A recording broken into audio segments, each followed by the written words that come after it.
everyone, and welcome to the Summoners War World Arena Championship 2026, day number 2 of our Europe Preliminaries. Bringing you all of the action is, of course, myself, Sam, joined by Mr. Seishizo. Now, yesterday, we had a fantastic day of matches. We've got some real bangers coming up today as well. How excited are you for this one? I'm very excited because this time around we have a lot of people playing that already made it to World Finals before. So let's see if they can do it again, because first they have to do the prelims, then they have to do the Europe Cup. So they're definitely not there yet this year, and there's all to play for.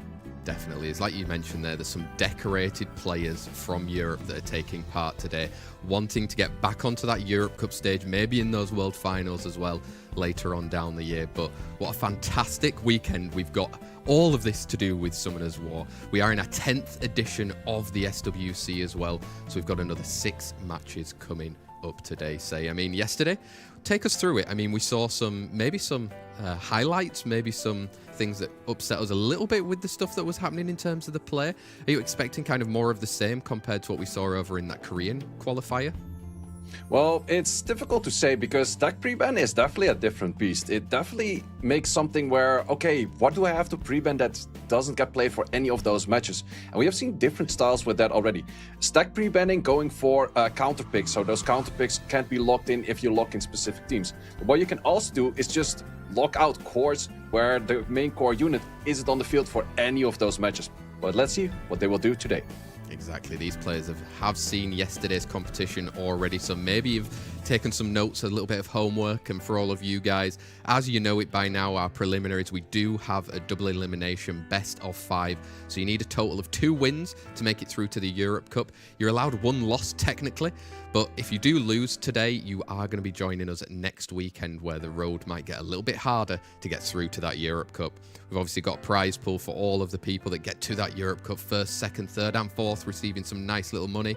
And the schedule, we've got plenty of action coming from the SWC this year. The Europe Cup on September 26th. Put it in your calendars already, and maybe even put the November 14th World Finals already in your calendar, because we're going to be filling up those places with our players from the different regions. 3 from the Europe Cup, 3 from the other regions, 2 from China, and already confirmed is Skit from the Open qualifier in Korea. He's got a long time to wait, maybe a few balance patches in between as well to see exactly what he's going to be coming up against right there, but it's going to be interesting to see. I'm going to hand it over to you again, though, for anyone that wasn't here yesterday, to explain a little bit about these stack bans, Yeah, so once again, we're having the stack pre-ban. We have seen it yesterday already in the Korean Open qualifier. We have seen it yesterday for the day 1 of the European qualifier as well. Stack pre-ban is slightly different. In the very first set that they're playing, we're not going to have any pre-ban, so all of the units are available, which makes it, in the meta where we had Irration or Stark as the most common unit out there, being first pick, definitely having an advantage. Currently, maybe not as much anymore because a lot of things are first now. But then we go into the pre-ban and we start stacking those pre-bans. As you can see over here, first match, Megumi and Jaeger were out, which means any of the sets coming after cannot be playing those units, and then you add more and more on top of those. So at some point, we have seen it, for example, in the match of yesterday with One For All and Famicom, we're just locking out all of the LDs. We have seen it in other matches where we're just locking out core units, where we start removing Vanessas, Olivers, core speed leads, any of those kind of things. There's a lot of options and strategies that you can do with this, because, for example, let's say that you want to open up your Gianna or your AoECC playstyle, ban out that Hey Gang. If you want to go for a Sonya speed cleave, ban out that Leo. But it does also signal to your enemy, what are you planning to do? So let's see if your enemy can maybe snipe that Sonya of picking that earlier, or are we just trauma pre-banning or trauma stack pre-banning in this case? Whatever worked in the match last against me, I'd be removing that one for the future matches out there. But let's see what the right strategy is on all of those. What an explanation there, that was fantastic. I also had just spotted then, in that very first draft that they showed on it, a first pick Gyu. Might be a little bit of a while since we're going to see that in this year's SWC. Interesting to find out. And like we've said there, during the whole of the stream, I'm sure chat will let you know if you join in at any point kind of what's happening with those stack bans. You will see them on the screen as well during the actual matches, so you can keep up to date with exactly what style they might be looking to play. Will those one-trick ponies get away with it, or are you kind of dealing your hands a little bit too early, showing I'm thinking I want to do some speed contesting, and hey, I've already banned that Leo out, but obviously our SWC 2026 prediction event is back with a fresh new look. Make your predictions and solve the quizzes during the preliminaries to earn some emblems and other rewards along the way. Say, did you get the question right yesterday? I always do get those questions right because I do check the video. It's an open book exam right there. Just check the video and then you see it's like, oh, which player lost this one? Well, let me fast forward to the part where we see the player losing. I'll vote for that one just to get a little bit of extra emblems. And why are we taking those emblems? Well, because we want to get more scrolls, especially that SWC scroll, because that is where we can select specific units. But in the end, you know what you will get. Exactly. We're not actually promising anything right there because you're probably not going to get it, let's be honest. Well, you may do. You may do. And you may be like some of our players from yesterday where we saw a hell of a lot of LDs as well. And I think that might be a topic for today's players and bracket as well. Say, Europe has definitely improved in terms of the box that we've now carrying through to any of these World Final competitions. But some of these players have also been there and done it on the big stage before. It's their time to shine. Let's see if they can bring it forward into this. We're going to show you our bracket for today. Now, Say, I think you would know most of the names that are on this bracket. Yeah, I would know all of the names on the brackets over here, but there's a few matches standing out for me. SMOKEZZZ and Neff is actually a direct repeat from the day 3 of last year's preliminaries. In which case, SMOKEZZZ at that time made a big upset against the winner from the year before 2024, Neff, where he 3-0'd Neff. This year, both of the players have a definitely widened LD box, but they also do share a lot of LDs. Then we go to match 2, CYBEROPA, also known as Cyber Ninja from last year, against, well, I would say streamer fan favorite OBABO. Don't have to explain too much about that. Then we go into SAMBSEPP, ISMOO, also definitely very well-known names, and we finished off with TEQTEQ against PINKROID. Yeah, this is an almighty bracket that we've got for our Europe preliminaries day 2. And remember, if they do lose today, we will see them next weekend. But who can already secure their spot alongside Pafix and Famicom that have made it through to our Europe Cup? Am I right there? No, I'm wrong. No, Malignant and yeah. Pafix. Correct, yes. There we go. I knew I'd make one mistake on that one, but maybe he'll make it through anyway. Maybe that's a caster... No, what's the opposite? A caster luck, not a caster curse right there. Or maybe you dropped the cast curse right now, and I was like, that could happen. It could happen. Sorry, guys. Sorry for that one. I mean, yeah, but say, like you said, our first match is already going to be SMOKEZZZ versus Neff. 2 players that we know a lot about. We've seen them around European leagues. We've seen them around SWCs in yonder year as well. But let's have a look at SMOKEZZZ right here. There's a lovely little Aragorn that might be contested between these 2 guys. Well, we actually see a lot of contested units because the Dark Aragorn is contested, the Yeonhong is contested, and Neff did also pick up a Gianna, so that one is also contested. Then we also have from the new collab, we have from the Freerun collab, in the case of SMOKEZZZ, there's a Dark Stark, but in the case of Neff, there is a Light Freerun, which are both one of the highest win rate units in the game right now. So this game is going to be very interesting to see of where are these LDs gonna land. But because of that, I was checking a little bit of their stats. They also lose against this exact same kind of comp. So let's see which one of the 2 players is actually gonna go maybe more towards that comp rather than just playing their own comp. That is a big question. We see Neff here on the screen. Once again, player that has been here many times, contender for 23, even making it all the way to World Finals at 24. Last year, made it to the prelims, as mentioned, was actually losing to SMOKEZZZ at that moment. So he definitely wants to be here for revenge. Yeah, it's all about revenge. Doesn't play a lot of matches right there, but a few more, I think, recently with his new streaming setup. I mean, both of these players as well, Say, are streamers. They're going to have to contest with knowing that people can see what they're currently playing. Is it hard to then suddenly change it up? I would definitely say that it's hard to change it up. Sure, you could maybe go into goodwill battles against friends and kind of test the waters if you rerun something. But it's always easier to just actually know, like, okay, if I do a skill 2 over here, it's going to kill or not going to kill. And that is something, if you change builds, you don't exactly always know that.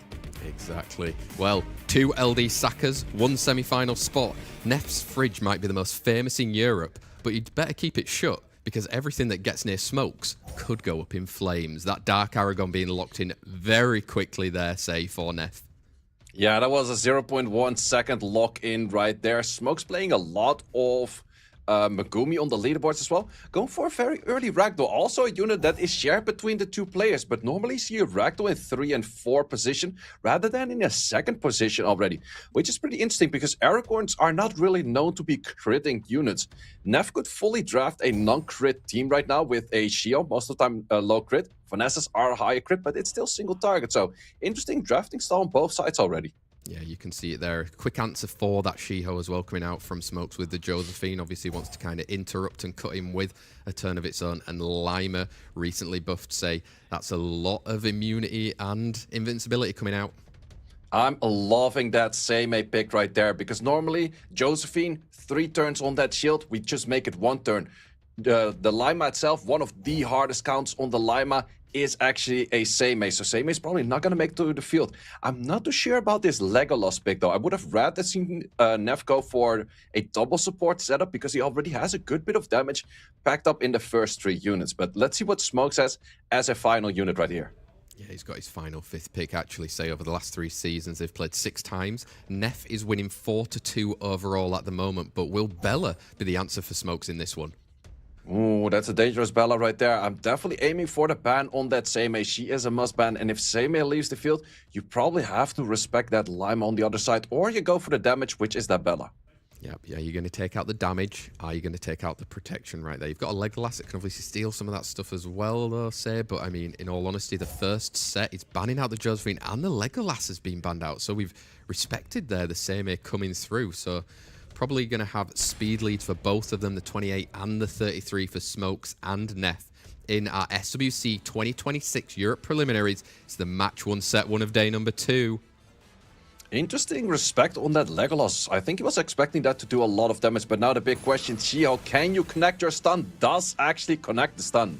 Yeah, it does manage to get that stun on the Lima. I mean, likely built on Violent, they'll say you don't want to be seeing it if you're Neff, and that stun on the Aragorn, pretty huge. Yeah, that's a huge stun right there. Getting the additional turn, which gives Lima extra chance for additional turn, did not actually get it. No, didn't get it right there. You've got Bella with all skills available right here. Shihu getting stripped, getting those dots as well. That's great play. Yeah, that's a great play right there. Also critting with the Seimei. That's not what you want to see when your enemy is having that Ragdoll on the field. Yeah, just getting some more attack bar coming through right there. There's an opportunity eventually for Aragorn, but I don't know if Lima will cut him first there, say.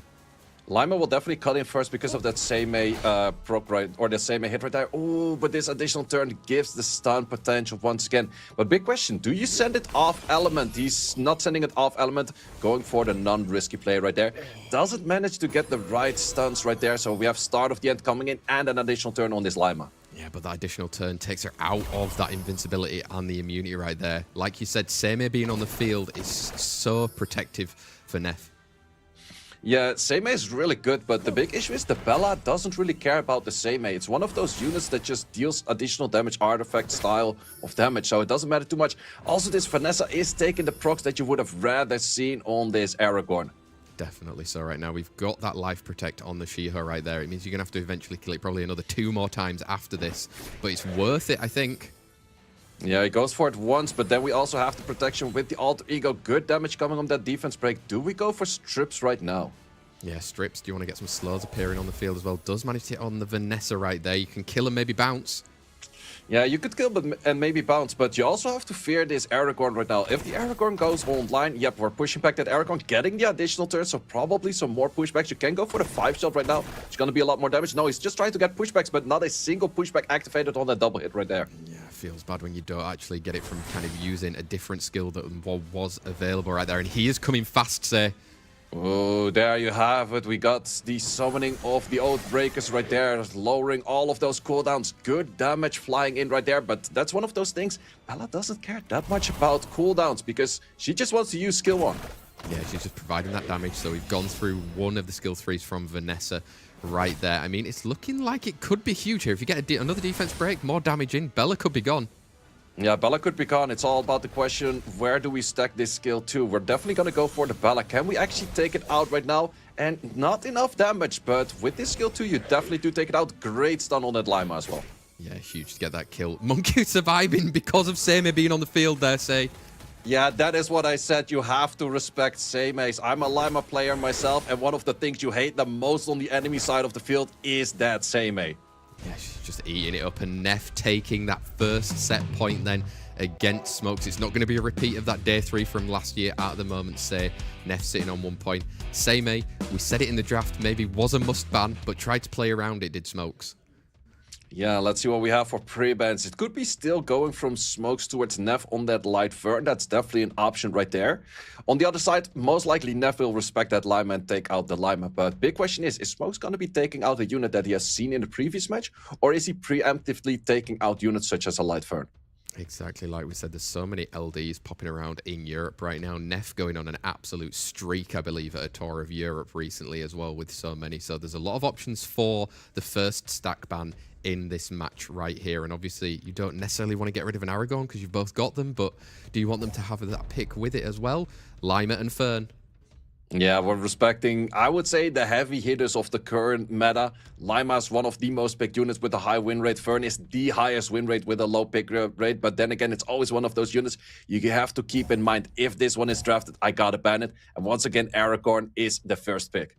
Yeah, picking that Aragorn coming through. And a quick response, the exact response that Smokes did in that last set, say, with the Megumi and the Shiho. Yeah, last case we also had Neff having the Shio, so he's definitely giving priority to the Shio over, for example, Yeonhong, which both of them like to play as well. Once again, we're gonna go towards the Josephine on the side of Smoke, so that does enable, once again, also an option for Seimei later. Yeah, Anavel coming out on the side of Neff, looking to provide some sustain through, but also 3-turn defense breaks could be huge if they're landing.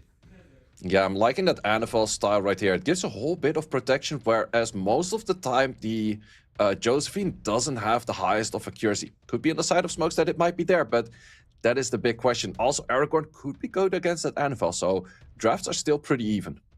Ooh, it's changing it out then for another Aragorn coming through, and that Dark Zenitsu as well. We know how dangerous he can be, just turn cycling on turn cycling. 5th pick for Neff.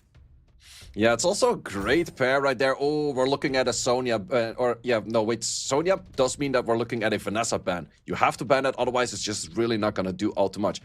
Big question is, though, do you actually go for it or do you bait it? Because on the other side, most likely the Sonya is banned itself as well. Yeah, exactly. Mind games coming through into our set 2. Banning out then that Aragorn. Wanted to bait it out. We've got speed leads of a 33 versus a 28 between Smokes and Neff here in our Europe preliminaries. It's the set number 2 between these guys. Who's going to get that next point? Oh, it is going to be a very difficult match for, I would say, almost both players. Do we connect the stun? We do connect the stun, but Josephine does have something to say about it. She does. She's got that skill too. She can look to provide a little provoke and strip going through right there. Is it worthwhile? He's gone for the Anavel and he has landed. Yeah, it does connect on that Anavel right there. And that's the big question. When does the Aragorn take its turn? And can the other units maybe prevent the Anavel from taking any proper turns itself? Oh!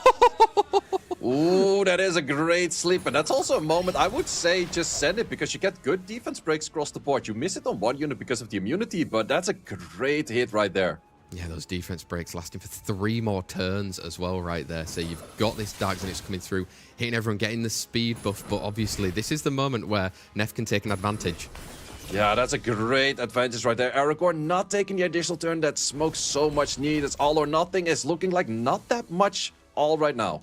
No, you can see Neff as well focusing into that Vanessa. Wants to get rid of the extra life that she provides in her skill 3 at the moment. But will this Dark Zenitsu start taking turns? Not yet.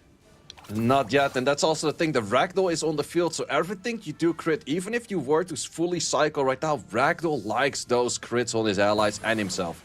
He does. Big hit coming through right there, but maybe, I'm not sure if it's enough yet to kill that Vanessa, but the Monkey's following up after. Oh, that might. Oh, that additional turn right there. Yep, definitely connecting the stun is better than going for the kill. You have other units to finish off the kill. You could even opt to send this skill 1 on the Josephine. Is exactly doing that. Neff is making all the right plays. Yeah, he's playing fantastically right here, isn't it? So you need some big stuns. Does get 3 though, but obviously Anavel, the important one, was missed. Yeah, the important one was missed, and we got some alter ego going in, and that's just so much damage once again, plus providing all of the protection in case that the Aragorn might take the extra turn. Exactly, you can now look to try and finish off potentially that Josephine, or just getting more. Okay, that's going to finish 1 unit for sure. Ooh, that's a lot of additional turns on the side of Neff, and also all the crucial turns taken right there. And this 2v4 is definitely not going to happen. Are we going to see a reverse completely of what happened last year? Yeah, it could be so, but Dark Zenitsu does crazy things here, but I don't think it can be this crazy. I think a pre-nerf Dark Zenitsu with the full rotation could maybe do a thing or two, but the big issue is you don't get full bar from this anymore, and there's still a Ragdoll on the enemy side of the field, but he's definitely trying. He is definitely trying. Obviously doesn't have any more health, but he's managed to take out 2 units right there. If it were to take that additional turn right after to cycle back to a skill 2, I could have seen it happen though, especially a pre-nerf one, but therefore it took a little bit of something in that balance patch. Wow, Neff coming prepared this time around against Smokes in our Europe preliminaries. 2-0 up right there. I think Neff has had 2 great picks in both matches. We saw the Ragdoll, we saw the Seimei. Countered everything that was on for Smokes. Yeah, it was also interesting to see the Zenitsu coming after the Ragdoll, because in the end, with your Zenitsu, you're guaranteed to crit the whole field all the time, because that unit skills of crit. Everyone is going to have that unit on 100 crit rate. So it's interesting to see Neff picking up, or Smokes picking up that unit after the Ragdoll was already on the field. Big question is, what are we dipping into for the pre-bans right now? Because sure, we can go into signature units, or are we banning out our own unit? No, we're going to go for signature units on the other side that we don't own ourselves. Yeah, we're taking out that Seimei, we're taking out that Dark Zenitsu as well there. I mean, makes sense. Both of them were providing a lot of damage and also sustain in their equal parts right there. Neff with that first pick, seeing a Dark Aragorn again, maybe? Yeah, definitely Dark Aragorn. And let's see if Smokes learned something from the draft of Neff. Neff is definitely having that Shiho doing very well. And that's exactly what I was going to. Steal that unit, because you have seen it do very well on the side of Neff. Exactly, and any of the buffs that obviously get provided from that Shiho, there's no Seimei on the field that can be coming out, so obviously it's going to sustain a little bit longer. Megumi and a Josephine in answer for those stuns, though. So we actually have a pretty much reverse draft on both sides right now, which is very interesting to see if Smokes can handle this style of draft, because this is the style that the other person normally does. And there we have the Darkstalk plus a Gianna. That is a double stun unit into a Josephine already. Well, that's aiming for a ban right there. Yeah, I mean, you're signaling it right there. So how is Neff going to play around it? We're seeing a Jaeger come out. Obviously used a lot with Pafix yesterday, partnering it up as well. Maybe needs another sort of form of a defense break. Yeah, could go for a defense break. Could also go for the full double combos, exactly playing as Pafix was doing yesterday. It might be somewhat difficult to get those units to the right skills. And that's an ISIS right there. Well, guess who's going to get banned? Yeah, I mean, providing so much with the Oblivions, the Silences, even the Absorbs as well now from that recent balance patch there. So I think it's a respectable 5th ban. But if you're a Smokes, who are you looking to ban out for the side of Neff? I think I would be aiming towards, well, it's hard to say. The Gianna's yeah, if you want to have your Gianna good play, then you probably have to ban out that Josephine, and then you just have to bruise it out. See if you can deal more damage than these Dragon Knights. Yeah, will the Dragon Knights come in clutch right here? We've seen how much damage they can do on S2s when in the hands of our Europe preliminary qualifiers as well here. Say ISIS, like you said, must ban. Aragorn has also been taken out then. So a 33 speed lead versus a 28 in our set number 3 of the Europe preliminaries between Smokes and Neff. Neff could advance right here if he wins this set. Yeah, I'm not too sure about the ban right there, because this Josephine, if the Josephine starts connecting a lot of skills, I think that Smokes might be in big trouble. So let's see if that's actually going to happen. We're going to go for the Megumi on the stun, and we do connect the stun right there. Josephine takes a turn. Yeah, she's going to cut in. Can you look to provoke that? Gianna does manage to get it as well with the Revenge. Can maybe even look to get some more damage through in the S1. Gets the stun in. Interesting to go for the stun on the Gianna as well. I think it would have been a better stun to go for the Stark, because Stark in the end has great damage. However, that additional turn, taking 2 additional turns right away, Smokes is not liking that. No, he definitely is. And we've got 2 skill 2s, or a skill 1 coming out there from the Jaeger instead. Not providing too much damage as of right yet, but more stuns. Josephine's loving them. Yeah, Josephine is loving them, but you have to land on Gianna. Doesn't land on the Gianna. Josephine does not have a passive right now. That is the moment that Gianna does like it, but misses both. It's not even the best doddering game anymore. No, and even a resistance there coming through. I mean, you've got that threat state as well, which is going to be super annoying for Smokes to deal with. But now this is the moment where Dark Stark shines. He has great damage. His skill 2 is similar to Awusa's skill 2, but then it's AoE and it provides stuns. And that's just so much damage every time he gets that skill off. There definitely is. Megumi is not looking healthy right now, but maybe can land a defense break before he leaves the field. Yeah, let's see. Or maybe steal the invisibility. No, we're trying to get a defense break, but we're just trying to get this unit off the field, and that little bit of dot damage will do the rest. It will, and Megumi's still surviving by the skin of his teeth. He can get a provoke right here, or maybe that Shiho does get it. Yeah. Does get it 2 turns once again, getting those stuns in. This Josephine is so much problems for Smokes on the field. Yeah, definitely so much. He's landed the bomb though this time round, but the units might not still be alive by the time it goes off. Yeah, that is the big issue because you still have an uphill battle against the Chow, and Josephine is just providing so much protection with so many shields that the Dragon Knights can just do their thing and take out units. Yeah, they can. Even just a skill 1, the dots will be enough to take out that Gianna as well, and Monkey's just getting hit back, or got the stun at least. Yep, but we still have this Magobi with like 1 HP on the field and a shield, so that's 1 HP and a dream, but that dream is very much working in the favor of Nev. Oh, and even resist through that bomb. You've got some more damage coming in. Dark Stark versus the world? I'm not sure. I'm very sure that that ain't gonna happen. He has great damage if he has any units next to him. He's actually on triple revenge, which gives him a lot of attack bar, but it did not work out right here. It didn't. Neff confirming his place in the semi-finals of today with a 3-0 victory there against Smokes. I must say that was very clean.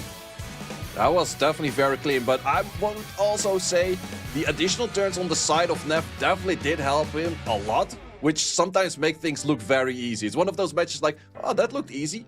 But then you also go for the additional turns and like, those were a fair bit as well. But then again, Smokes really had to go for that ban on that Josephine, because moments Josephine gets a few bit of extra turns and you have 4 units that stun on the field, yeah, that's just a difficult thing.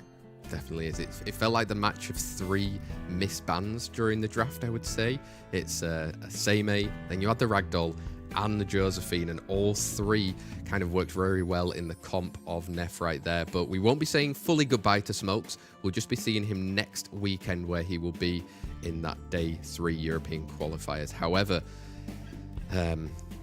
Neff is going to be going through to our semi-finals. We're going to have a quick look at that bracket there, say a 3-0 to kick things off to start our day. But our next match being CYBEROPA, otherwise known as Cyber Ninja from yesteryear, and OBABO. I'm pretty sure the chat's about to go off for OBABO. Yeah, always OBABO, one of the most famous streamers we have here in the tournament. Loves to play with his Dark Zenitsu. Took a little bit of a hit in the last balance patch, but is also picking up the Bella. However, he called the Bella more of a nerf rather than a buff. But it's interesting to see, throughout these tournaments so far, Bella has actually performed pretty good. So that is the big question. Is she going to perform, or is OBABO in the kitchen? Because he definitely likes to switch up his whole draft. Exactly, there's some good sets that he can kind of change around on those different units. We never know until we see kind of that very first set where that Swift set fully is, say. But CYBEROPA as well, his competitor to try and get through this very first round of the Europe Preliminaries. If I'm just looking at my stats there, say as well, these guys have faced each other 13 times over the past 3 seasons. OBABO is winning 9-4 right now. There's a real favourite potentially going into this. And we'll slowly have a look at some of the stats from our players. I think we'll be looking at CYBEROPA first. What can you tell me a little bit about him? Well, CYBEROPA is definitely one of those players that plays a little bit of everything, and you also see that around. But then again, there's also a lot of LDs flying around. We have a Gojo combination with a Nephthys and a Nyx, especially paired with that Lamilia, is super strong. However, it's one of those core comps that if your Lamilia's gone from a pre-ban, can those units still do enough? And then again, there's also a lot of counters to it, because we got Nobaras, we got Junos, and there's also a Seimei on the side of OBABO. There is on the side of OBABO, picking up some more LDs in his box, which was maybe missing from before. Is it finally going to be his year to really put a stamp on Europe and maybe even get through to those World Finals? I know a lot of people in chat would definitely want and support that, but like you were saying, say, OBABO, he's known. People can watch what he usually plays. Has he been cooking enough right there? You can see the Etna and the Shiho. He's going to be strong still. Yeah, the Etna and the Shiho, but also that Sonya. I would still say his Swift wheel set that he likes to pair either on a Sonya or an Etna is one of the best sets out there. It's super tanky, does a lot of damage very fast, and it is on will. So simple things like Leo just don't work against those. No, they don't. Or maybe we might see some of those new LDs, say the Mortera. Are we feeling that one, or is it too wild? Well, the Mortera, I think it's similar to what we have seen with other streamers before. Mortera, one of the best units in game. You try it out and you spam it a little bit too much, and suddenly your Mortera is at like 30 or 40 win rate. That didn't work out that much. It's really one of those specific counter picks. So if you pick it in the right moment, super strong. If you pick it too early, it's not going to do that much for you. Let's find out then in our day number 2 quarterfinals of the Europe preliminaries right here. It's OBA versus OPA, separated by 1 letter and roughly 3 generations. OBABO knows every ABBA song by heart. CYBEROPA was maybe there when they came out. Let's find out OBABO with that first pick, the Shiho. Very contested unit so far in these Europe preliminaries, say. Yeah, I would definitely say that she is one of the best units for tournament play. It's a little bit different. I mentioned it yesterday as well for tournament play and just playing on the leaderboards normally. On tournament play, you have that full best of 5 and you kind of have to take your chance for your Shio to just land. Shio in the end is just such a strong unit. It's dominant and it does a little bit of everything. On the other side, we do go for a Stark and a Megumi. Yeah, Stark Megumi. Oh, dangerous combo there coming out though. So we've got that Vanessa, we've got the Dark Zenitsu as well. Didn't quite pay off for Smokes in that last round, but a Ragdoll on the field as well. Some crits, he's going to love them. Oh, I'm liking the draft from CYBEROPA right now. It's definitely fully controlling and countering the draft of everything that OBABO is giving, but he still has a slot 4 and slot 5. The Ragdoll's great counter to the Zenitsu. We have seen it before. The Josephine is a great counter against stuns. There's already 2 stun units on the field. So let's see what OBABO has in his slot 4 and his slot 5. Is he going to go more towards Bruiser Sustain? We're going to go, yes, exactly, Bruiser Sustain with a self-healer and a healer for the whole team. Yeah, providing a lot of sustain coming through right there, but still some damage being packed right there. I've seen him sniping before with a Mystic even through a setup as well from the Monkey. 5th pick for CYBEROPA. How do you interrupt? Yeah, let's see what he can do. You could even go towards the side where you just simply go for a Leo. You have 2 speed scalers on the field, but it's going to go for Bajana. So that is a light pony band right there. And we also lose both of those units while we go into this match. Yeah, pretty respectable bans there from both of the sides. We're likely to be taking through speed lead and a HP lead then on the side of CYBEROPA as we're going into our day 2 quarterfinals. Match 2 here between CYBEROPA and OBABO. Who's going to get that first point? I'm not too sure why you would go for an HP lead over your 28 speed lead. In the end, speed is almost always better than HP, but curious to see what his plan was behind that. Yeah, let's find out if he just wants to be super tanky throughout. Josephine does get that provoke on the Dark Zenitsu right there. Vanessa has a defense break opportunity. You're going into that Fire Megumi, lands it as well. Oh, that's a great land right there, but what do provokes have to say about that? The HP will in the end stack out this Dark, but we have an instant despair stun on this Dark, not going to be taking his next turn. Yeah, crucial that he got that little stun right there. That defense break is still going to survive a bit longer with a 2-turn as well. I mean, Megumi, you're going to have to start stunning and controlling. Yeah, that's the main thing. Josephine, where can you land your stuns? Well, there's only one option to stun, and you're not going to deal any damage to it, but does go for the stun right there. He does. Misty, not fully stacked up just as yet. You've got that skill 2 to provide some more damage through that defense break. Just going for the skill 1 then. That's still damage though.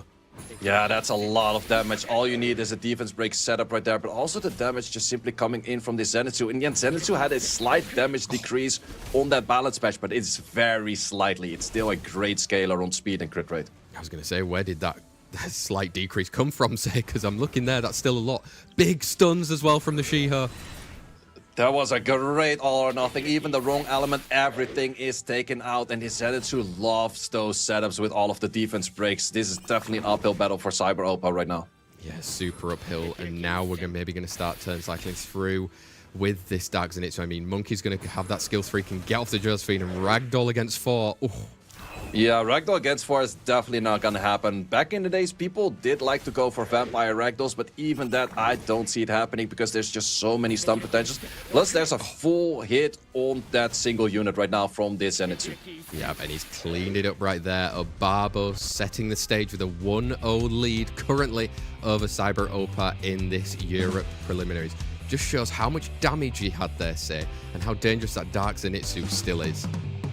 Yeah, the Dark Zenitsu, sure you don't have the cycling on the skill 2. That was the actual part which was hard nerfed. But the damage output, I've seen it somewhere posted that it went from 43k damage to 41k damage. That's barely a nerf. We can handle that. And OBABO has definitely shown that. He definitely has. So now we're going into the first round of these stack bans for everyone. Remember, anything banned from now on will not be able to be used in any of the future drafts that happen during this match. So it means Dark Zenitsu and that Oliver have been taken out. I like it from CYBEROPA. I don't think he could have dealt with it in future sets. Yeah, I definitely do think he really did struggle with that, but it's also interesting to see for OBABO to right away go for an Oliver. And playing a Shiho into OBABO is maybe not the best of plays. The thing is, he still has a Ragdoll, so OBABO cannot really go for an Athena in slot 2, which he normally would like to do, but he's therefore going to go for a Steel on Stark.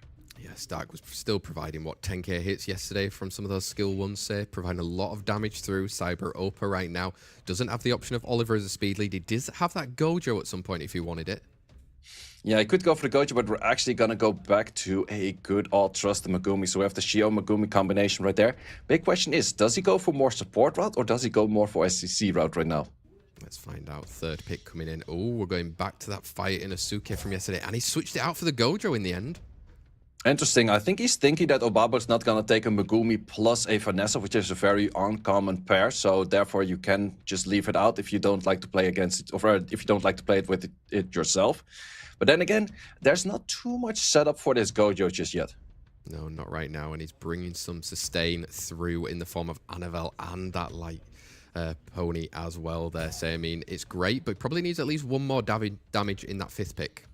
Yeah, he's definitely going to be aiming for the damage in the fifth pick, but also CYBEROPA is definitely really setting up. I have to win turn 1, otherwise the enemy has way more sustain, way more bruiser added. We're drafting a Nephthys plus a Light Twin Angels right there. Yep, exactly. Setting up for it. Does OBABO look to turtle up a little bit more now? Because he doesn't really necessarily need to contest. Can probably survive through any of those hits. Oh!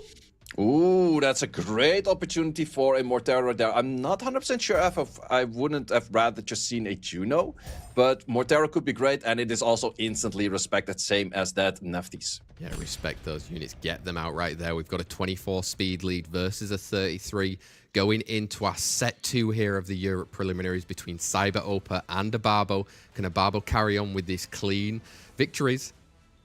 Yeah, let's see if first turn, or actually the first 2 turns belong to CYBEROPA. Does connect the stun right there. We can go for an AoE strip, but do we cut in with the Stark? We do actually cut in with the Stark. We do, and we do get resisted. No provokes coming out, and there's no strip on those Light Twin Angel as well, but damage is starting to come through. Damage is definitely there. Now the big question is, Light Twin Angels, we definitely have to go for a strip, but you kind of also just want to go for an increased cooltime on that Annabelle. You do, but there's the threat state as well right there. You've got this fight in Asuke. You need some provokes. Oh. Yep, not getting those provokes, so that's just some girl sprayer coming in into the turn, cycling off this Light Unicorn. So the team on OBABO is once again looking very lively. It is. I mean, CYBEROPA couldn't make use of that first turn fully right there, say, and I think because of that right now, it looks like OBABO's going to be able to sustain through this. Yeah, it's going to be very difficult to have damage output from the side of CYBEROPA right now, because you don't have defense breaks, which the Inosuke kind of needs to kill things. Sure, you do get an attack buff, which is nice for the additional damage stacking on the Shiho.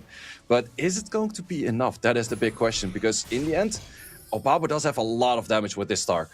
He does have so much damage right here, and now you can provide those 3-turn defense breaks, get some slows, lands pretty much everything, and even gets an extra turn. Can you kill the twins?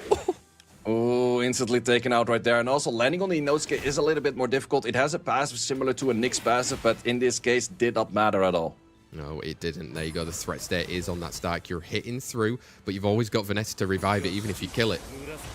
Yeah, we do have a cleanse over there, but not too much damage flying in just yet. We did get a bounce, but the bounce did not happen to strip or armor break. No, it didn't. Immunity back up on the field as well, then. That's not what the fighter Inosuke wants to see. I know he's 1 turn away, but still. Yeah, it's 1 turn away, but also fighting full immunity. Is also opting to go for the Vanessa first, which is adding more damage to this Stark. Yeah, more damage that he has. Can you set up a defense break if you're on this Vanessa right here? Lands it on that Shihose. Wrong element, defense break. Oh, we also have the cycling from the Annabelle right there. That's a defense break that's here to stay. Stark, how much damage are we talking today? Yep, how much are we talking today? Oh, I mean, maybe she's got something to say. Well, still got to see the Stark over there. Good old 22k, and this in those cases definitely not going to perform a solo over here, because this is going to be a really rough a head start with that defense break. There you go, OBABO taking it 2-0 at the moment in this Europe preliminaries, our quarterfinals match number 2. Again, pretty damn clean, say. I mean, CYBEROPA opted to get into that first turn, but couldn't make full use of it. And then once OBABO kind of got Annabelle online, that Light Unicorn as well, the Eleanor, I mean, it was pretty much all she wrote. Yeah, it was definitely the draft. The moment he went into the Gojo, he kind of gave away, I'm going to go for AoE CC style. And OBABO read that like a book, went for the right support units at the right moment with the Annabelle, with the Eleanor, and it just worked out very well. It definitely did. We're going into our second of these stack pre-bans right here then. So we've got Zenitsu and that Oliver off the field. Seimei being taken away and that Ragdoll. Maybe it's a bit of an opportunity for something like an Etna later on then, say. Yeah, that's definitely an Etna opener right there. And on the other side, it's more of a Nefty slash AoE CC kind of style opener. So let's see what the two gentlemen will go for that. This time around, we're contesting Vanessa first rather than a Shiho. Yeah, it does mean that CYBEROPA can look to use that Shiho right there. We saw the Gojo being the speed last time, but I think Megumi is a better option. Yeah, going for the Megumi is kind of denying the Etna because I think OBABO was trying to bait out for CYBEROPA to go for a Shiho so he can draft in an Etna. He can still go for the Etna right here. He could even pair it together with the Shiho because at least the Ragdoll's definitely not going to be on the field. Yeah, look at this, bringing out that Shiho, bringing out some more sustain through that Eleanor as well. Nick's coming out on the field though, and Layla. Okay, we're changing things up from CYBEROPA. Yeah, that's definitely a well-drafted position for that Seimei right there. But a Nobara plus a Mortera, there's not just one problem that's called a Seimei, there's a second problem that's called Mortera. Yeah, and she could be huge right here, especially if you're bringing in a Neftis as well. Which one are you taking out? Oh, I think you have to ban that Mortera. On the other side, I think I would be aiming at banning out the Layla because that's the proper damage output, but it's rough to say. But then again, Nobara is also such a problem in this. Yeah, she is a problem for sure. Mind Games coming in 2 set wins at the moment for OBABO. Could be the deciding set win to make him go through to play Nef in those semi-finals, but can CYBEROPA put a stop to that? She is banned out as well as the Knicks as well. So we've got 33 speed leads for both of our players going in to our SWC Europe preliminaries between OBABO and CYBEROPA. Will Nobara be a thorn in his side? Yeah, let's see. First turn does belong once again to the Shiho, but where do you land your stunts? It's going to go for the NFL, does try to take it out, is not connecting any of the stunts, is not high on accuracy, I would assume, with that many resistance flying around. A lot of resistance. Oh, Megumi on the seal as well then, managing to get that will prevent the additional turn. Yeah, that's a lot of seal flying around, but no silence on this Nobara, so Nobara can send this S2 and does land double provoke on this NFL. You don't like to see that. No, because it's the only one that's going to provide some sustain later on, and it did actually hit twice through. It did hit twice through, but also you can send the skill 2 right now, but you're not landing it on this shield because the shield wasn't stripped in the process. Yeah, I mean, Nobara's coming around one more time, say. That Annabelle's going to be very close to death at the moment, and even the others are going to go down another 25%. Yeah, even if you stun it right now, it's still a very rough spot, and I think that was a timed out turn right there, because I'm not really sure why you would hit that with a skill 1. Yeah, I'm not sure why you would have gone in with the monkey right there. It's still looking good for OBABO, but there's an opportunity with a Layla coming soon. Yeah, Layla is coming soon. Tries to send that right now. I think he should have tried that last turn with the skill 1 and then the turn later with the skill 2. Maybe just try to get some more in right there. But in this case, the Shiho is definitely providing a lot of problems. You have to land a lot of stuns right now with the ghosts. Yeah, you do. You've gone through. You haven't got through that invincibility on the Shiho as well. And the bar is piping up. Yeah, Nobara, pretty much everything is looking at 5% HP and everything is looking at 0% HP. Well, no, that's actually a pretty interesting needles right there. But we're looking at death right here. We are looking at death right there. OBABO managing to take the victory right here then against CYBEROPA in our Europe preliminaries. Nobara was the thorn in his side right there, say. Yeah, Nobara is just such a big issue. Well, in the end, there would have otherwise been the issue of a Mortera, which does like all of those debuffs in combination with the Light Unicorn, which then goes for a lot of turn cycling, healing, cleanses, all of those kind of good things. So it was difficult for CYBEROPA to draft this kind of style into OBABO in the first place. Definitely was. Wow. Kicking off today with 2 3-0s then, say. Very clean matches going through as well. I'm not sure if we'll have a 3-0 when he's obviously Nef versus OBABO in our semi-final later today. I also like the little thinker pose that OBABO had on his little celebration right there. But again, 2 players that probably line up with a lot of people's predictions that have made it through those first 2 matches, right? Yeah, that's definitely the predictions where yesterday's predictions, at least for mine, were definitely not that correct. So far for today, very correct. Definitely very correct. Let's see if that trend will continue right there. We'll have another look at our bracket very soon in order to see what our next matches are and who's going to take it between Nef and OBABO already secure their spot in that Europe Cup by winning today. Remember, CYBEROPA is not out yet. He's going to be back next weekend, starting in the lower side of that bracket to make his way through to our Europe Cup. But wow, 2 3-0s We always talk about patterns, say. We've seen some more patterns coming out. Do you reckon in the next 2? I don't expect more 3-0s because SAMBSEPP and ISMOO, that's definitely going to be a difficult matchup for both of them. TEQTEQ, PINKROID, well, we have seen PINKROID do a lot of things, so if I were to have to bet on 3-0 on either of those 2 matches, I would have to give it to PINKROID. But then again, we also did see the upset with his friend yesterday in Raxus not making his first round. Exactly. Is it about upsets, or are we just going to be seeing everything go through for every single person's predictions right there? And we're going to be looking forward to our next match, like you said there, say SAMBSEPP versus ISMOO. 2 players we know a lot about. They've been at our European leagues before. They've been at SWCs. I mean, ISMOO might be one of the most decorated players in Europe as a whole anyway. Stacked box. Does he maybe have a problem with too many LDs? Does SAMBSEPP have a problem with maybe too many LDs? Tell me about the toys. Well, we got a lot of toys both sides because I think both players are rocking more than 35 LDs. SAMBSEPP is definitely a player that likes to play a lot of different playstyles. Playstyle that we see over here was the Irration Fradeska plus the Greg kind of snipe comp. Currently, he's pretty much changed that around, playing all kinds of different things. So it's definitely a well-rounded player, which I do think favors a lot for him having the stack 3-ban, because every round could be a completely different style. However, he used to be the only Valeska player in Europe at this rank. There's one issue right now. There's one other, and he has to play against it. ISMOO did also pick up that Valeska, so that's not a free pick for him anymore right now. Let's see if it's a contested unit then, as we'll be going into our match very soon. But before we do, let's have a look at ISMOO. I'm pretty sure his career might be too much for the asset, in all honesty, right here. So he's been around since 2022, getting that 3rd place, maybe even earlier around as well. For me, there's too much hair on that photo, though. Yeah, there's too much hair. There was this one year where he lost this one match, and he lost the hair with that one match. However, he's always playing very well. He doesn't play that many matches throughout the season, but he's definitely one of those players I would claim as a tournament player. He knows how to work a best of 5, and let's see if he can do that here today. Let's see if he can. He's been there. He's got the t-shirt from practically every single one of the competitions that have ever happened in the past.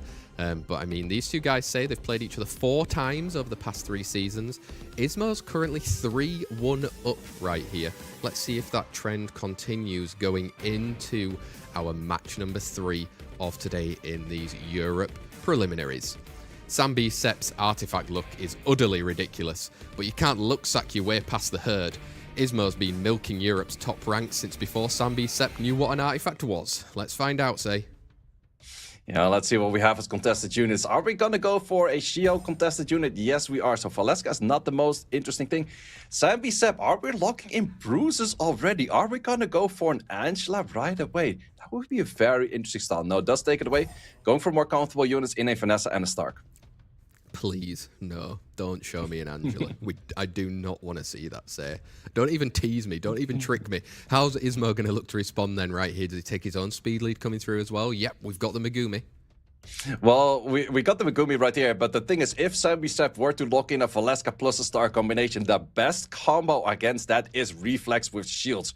What are those Reflex with Shields? That would be an Angela plus a Gandalf. So let's see if we're gonna lock that in, but ISMOO is actually not hovering any of the LDs just yet. Actually, neither of the 2 players are. We're gonna go for comfortable, normal, great units in the form of Oliver, Okeanos, and Shio. Yeah, we're providing a lot of cool times as well right there from the second skill of Okeanos and Oliver, obviously being able to do Oliver things. Tian Lang, though, coming in, wanting to eat up some of that attack bar that might be coming through, and a Josephine to deal with any Okeanos and Shiho stuns. Yeah, we're definitely dipping into the normal elementals outside of this Tian Lang. Always a great pick into Oliver.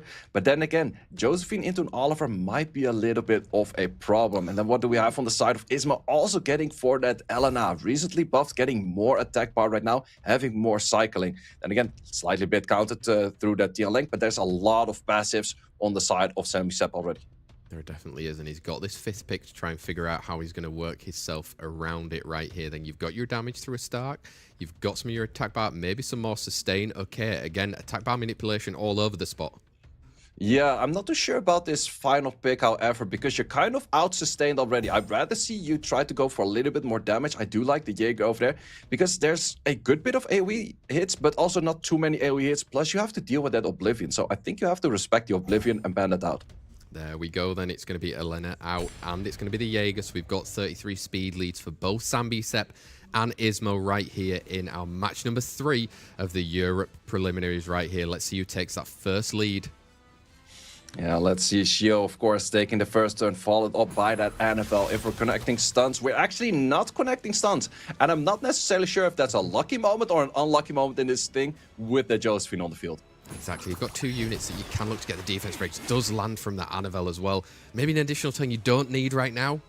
Oh, that's a really bad additional turn because we do actually give the Stark his full attack bar once again, but it's not enough to cut just yet because of that Tian Lang. Yeah, Tian Lang obviously eating it up right there. Vanessa can look to get a defense break. Resisted. Now do you want the cool time? Full time increase. Can we connect those? We definitely do need it. Does not actually connect it, so therefore we can go for a clean rain of stones on all of the units that you would like to stun. Yeah, you're going to potentially provide Josephine, yep, coming through, but you've got 3 suns everywhere else. So worth it. Yeah, that's definitely a worth it moment right there. Also, big question. Oh, not connecting it. Tian Lang does get the additional turn, but you would have rather seen that on the Stark. The Stark might not be moving anytime soon. No, now Oliver can look to push back with that cool time. Obviously, Tian Lang's going to be interrupting slowly, but Shiho's going to get online. Maybe a kill. Ooh, not taken out just yet. Also, the stun does connect on the Josephine, so I think that this is going to be an Oliver gaming moment. Units on the side of SAMBSEPP are probably not going to move that much. No, they probably won't. Obviously, the defense break is going to be shaken off right here, but Annabelle following up soon is going to be able to heal there, say. Yep, that's what we have right there, and the Okeanos has the skill 2 available. Where would you like to drop that? I could still see a Stark moment where Stark starts killing things if he gets the right turns at the right moment, but it's going to be definitely an uphill battle because we're looking at slows, we're looking at stuns, and we're probably controlled on the cooldowns as well. Exactly. This is where Oliver can now really start to pop off. There's no Tian Lang on the field right there, saying Annabelle's been cycling just from these additional turns. I think she's almost close to that skill 3 again. Yeah, for 1 turn away right there. The question is, where do we send it? There's still Josephine without passive. Actually resisted. Would have landed asleep right there if it wasn't for the resist. Yeah, Ben Monkey can come in, cleans up that stack. There's no skill 3 from the Vanessa as well right there. This is going to be really tough for SAMBSEPP. Yeah, this is definitely a tough matchup, and that's also a thing where Okeanos is slowly drifting back into the meta because Okeanos likes to pair on Oliver, and if all of the other speed leads get a slight bit of a nerf in the balance patch, Oliver does come back, and we see it here in this tournament. Yep, and even though Josephine's fighting for her life right here, you need Vanessa online to be able to use that skill 3 and provide it. But wow, Okeanos is here to play. Okeanos here to play. We do get a wrong element land right there, but the big issue is we're looking at too many skills available on all of these units. We do get the stun right there, but you still have to control so many more things. You do, and look how healthy the team of ISMOO is right there. You can send in just some more damage from an Okeanos. Not going through, but Monkey will get through it. Yeah, we got the alter ego on a death break with some crits over there, landing that 4k per hit. This is a done game, and let's see what we can have for the next one, because this one is going to ISMOO. ISMOO taking a 1-0 lead then against SAMBSEPP right here in our Europe preliminaries. Match number 3. So far, the pattern is continuing, I must say. The pattern is definitely continuing. We have seen the player sitting at the bottom getting all of the victories thus far, and we're 7 for 7 on that. So let's see if SAMBSEPP can change the pattern. Yeah, pre-ban stack ones coming in for the first time then for both of our players right here. Are you going to be wanting to take out some speed leads potentially so that there's less options for something like that Oliver later in? Or do you need to get rid of an LD at this point, do you think, say? I think that ISMOO might opt to go for a Tian Lang band. But on the other side of SAMBSEPP, it could be one of the speed leads. Maybe if he doesn't have a Oliver rune up himself that much, it could be one of those core things that's like, okay, enemy is drafting this early, then probably that's also where the good runes are at. But he's actually going to go for Layla. Is this going to be a pre-ban enabling his own team kind of style? Could be that. Yeah, has he got a comp figured out right here that he can look to kind of place down so that ISMOO can't respond to it? Layla probably would be a good response, I guess, from what we might see here. First pick coming out for the Shiho. Yeah, once again contesting that Shio as a great unit right there. But it's one of those things, you pre-ban it for your enemy, but therefore you can also not use it yourself anymore, whereas normally a Shio plus a Layla is a very strong combination. Definitely is. Stark and Vanessa coming out then from the side of ISMOO right there. Obviously it was in the hands of SAMBSEPP in our very last match right here. Second and third pick. Does he also need a speed lead of his own right now? Are you thinking of an Oliver? Yeah. Oh, we're changing things up. Ooh, we're gonna go for a Joe Gun. Interesting. Haven't seen a Joe Gun all too much yet, and we're not gonna see it in this match neither. Nope, we're not seeing him right here. He's traded it out there for the Jaeger instead. So third and fourth pick going over to ISMOO right now. Feels a little bit more comfortable in what I'm seeing at the moment from his side. Yeah, it's a little bit comfortable, but it's also a little bit still all over the place. We still have a 4 and 5 to round up this draft, but on the other side, we do have this Vivacial, which is always a very dangerous unit with a Shio on the field. And we are also trading Josephines because Josephine is just a great counter to a Shio. Definitely is, but like you were saying earlier in that last draft, there was an Oliver out on the field, can look to try and do some sort of control onto a Josephine, and an Annabelle coming out as well can get some healing. Defense breaks though for that Jaeger. Yeah, defense break for the Jaeger, that's what you're looking for. And also going in with a Burkhild. Interesting unit right there. Not necessarily anything that I would say is like, hey, that was supposed to be counted by a Layla. But I'm liking the draft on the side of SAMBSEPP. However, if you ban out that NFL, there's one sustain, and that is always gone in that moment. So let's see if the ban actually does land over there. On the other side, we do go for, once again, the Light Unicorn, which is a double LD setup, which are both annoying for a bit of sustain, but also providing a lot to the team more than that. Yeah, I mean, right now, if you're SAMBSEPP, you can take out the damage from a Stark and then just try and go through it and snipe through all of this sustain, but feels like an uphill battle that you might not want to be doing in your set number 2. Yeah, it's going to be a rough one. We are actually respecting support units on both sides, so therefore I think that ISMOO might have a bit of an upper hand over here, depending on how the Shios connects. Vivacial might get an easy turn as well. Speed leads for both of the players right here. SAMBSEPP versus ISMOO in our set number 2 right here. And I mean, Vivacial will get a turn at some point. Vivacial will get a turn at some point, and therefore you have to connect this stun. Do you connect the stun? We do connect the stun on the very last hit. Yeah, last hit, and it was crucial to get in there right now. You can look to get a strip and a provoke right there. Are you wanting to try and control something like an Oliver, but it's off element? Oh, we're gonna go also right away the additional turn, which does provide it where you do have your passive up back again. So if anything were to stun, you still have that passive, but at least we'll get rid of the counter. We do. Vanessa can come out right now, can look to get a strip, maybe land a defense break, but an Oliver is going to follow up soon after, start controlling a Vivacial potentially. Yeah, that's a big question. Defense break coming in. Another additional team on the side of ISMOO. Do we get the increased goal time? Do not get the increased goal time. Big question is you have to go for a... Oh, this is a rough one because if you want to go for the stunts on your monkey, you have to go for the Josephine. Otherwise, you have to go for the Vanessa right now. Or for the Vivacial right now. Yeah, but start coming in, getting 2 provokes through right there. Yes, Jaeger is going to take a turn, but that Burkhill does not look healthy. Yeah, the Burkhill is not looking healthy. And also for Shio, normally you could send out the skill 2 to try to get stuns. But in this case, we already have the issue where Josephine did take that additional turn and she will provide those shields once again. Exactly. And even with your skill 1, you've got an option of potentially stunning something out there, say.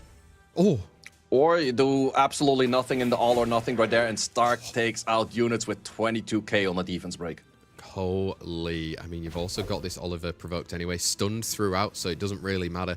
It seems like ISMOO has bruised this out. Yeah, it definitely does look like that. And also with the units coming up on this right after, you have to hit the Stark, giving part to the Stark. I don't think that a Jaeger skill 1 can take this out anytime soon. But yeah, now we have an issue that's called Stark. Oh. That's that Oliver. Is that 27k there, say? That was a 27k right there. That is some rune quality of ISMOO. He has great runes for those bruiser units, and it's showing once again that he has a very clean matchup with the Stark. Yeah, the pattern is coming through right here. Stark now starting to really stack up. And, I mean, Jaeger, you can hit through those shields, but you might not be around for too long. We're definitely gonna be around for too long. We can even go for the switch of the destiny right there. And we're gonna get another hit from Stark. Yep. Oh, almost. Josephine was about to take it out on the additional turn. ISMOO 2-0 up then here against SAMBSEPP. We've only had 3-0s so far today, say. SAMBSEPP needs to potentially look at changing things around to really get a point on the board and maybe stage that comeback. Yeah, this is the quickest SWC prelim day we had so far. If we continue like this, like we're done before dinner, let's call it that way. But let's see if SAMBSEPP can delay that dinner for a little bit, because I would like to see that. Yeah, I would like to see it as well right here. So we're in the stack bands. We've already got Layla and Tianlang from the previous set there for you guys watching. So it means they cannot be used at all through the remainder of any of the sets that happen today. We're seeing the Velasca being taken out. We haven't seen her on the field. We have seen the Vivacial though. Yeah, we're definitely dipping into a bit of banning of the LDs, but let's see if SAMBSEPP maybe couldn't really get his head around the draft where he was pre-banning that Layla for, but maybe he can do it this time. Also, once again, we do see the Shio on the side of ISMOO, and we're gonna go for an Asher on the side of SAMBSEPP. I mean, it's an early signal that you are going for that turn 1 right there. Say, Oliver taking his own speed lead then from the side of ISMOO. Are you going to just speed contest all of this? Yeah, that's the big question. In the end, ISMOO does have a Yeonhong. He does already have a Shio locked in, but most of the time, these are not the fastest units if you put your fastest set towards that Asher. But that is going to be the big question. We have the same rotation of the 3 that we see on the ISMOO side that he also had in that match 1, which worked out very well for him. Definitely did work out for him. Okeanos was popping off as much as possible. SAMBSEPP then this 3rd and 4th pick. Okay, Dark Nezuko, and we've got a Julian. I mean, I love Julian, but it feels like he's kind of dropped off a little bit. Yeah, definitely did drop off a little bit. With the Asher setup, I can see the snipe potential right there. It does provide a lot of damage. We're actually going to go for 2 Oblivion units. We're adding in a Driana and a Alana. Yeah, they're both coming in then right there. Like you said, Oblivions. Probably signaling that Julian can stay on the field as much as he wants because I've got some form of dealing with it as well. Love to see it when there's new units in the draft, say. Yeah, absolutely. I could see a Sonya opportunity for SAMBSEPP right here. Ban out the speed lead of your enemy. You're definitely going to be outspeeding that in most cases. However, big question is that going to be enough where you can't actually do enough? No, we're actually going to go for a Hey Gang. So, big question on the banning right now. Yeah, I'm wondering, do you just get rid of Vanessa, take out a speed lead and also the revive? Because if you can get the other units lower, Julian's not going to be able to steal it. But, okay, interesting. You've brought them through and banned it out. Yeah, that's the thing. There's no damage on the side of SAMBSEPP. The only damage that is there is a Vanessa and a Asher, and they don't really care about the team ups on this Nezuko. So, let's see if that does work out for him. Let's find out in our set 3 of the Europe preliminaries right here between ISMOO and SAMBSEPP. Has opportunities, going to boost everyone up, try and cut in between. You need some stuns. Yeah, we're going to need some stunts and we're going to need some damage coming in, but the damage is going to be lacking, I think. So let's see what we do have. We do get 2 crucial stunts over there, but can we go for a stun right now? I think that is the thing that you have to aim for. Let's see if he opts to do it right here with Dark Nezuko. Does go in, decreases that attack bar as well, so it does mean he can survive at least another round. Yeah, but there was no stun. I think that was the skill that is normally supposed to stun, but did not connect just yet. We do go for a stun over there potentially, but also not getting it. If we go for strip at this moment, we will go for cleanses. So maybe you just want to go for a skill 2 on this right now. Going in then for that skill 1 instead. You've got a defense break. You can land some big 5.5k hits. That is some good damage right there. Not enough to go for the bounce just yet. We have to look at some more stuns, but maybe you can just take out the unit. Okay, we're gonna go for some more hits right there. So far it's not looking too bad. No, it definitely is. And now you've got that attack bar manipulation. You can get more speed coming through. You've got all of that immunity on there as well. So it does mean the other units become a bit irrelevant. Even with a monkey, you can go into that Vanessa. Yeah, taking out a unit is a smart choice over here because Driana on that skill 3, which provides Oblivion, does also go for a healing right there. But ooh, double miss on this.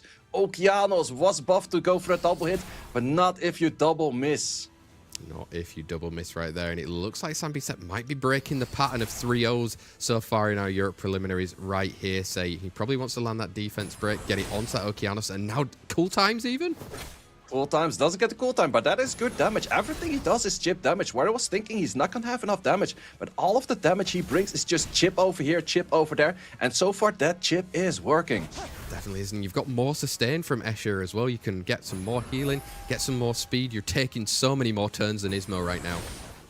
Yeah, the rotation was great, and in the end, where I thought the Oblivion units were gonna be a problem, not a singular Oblivion has been fired from ISMOO just yet, and we're just going to be looking at a lot of turns on the side of SAMBSEPP.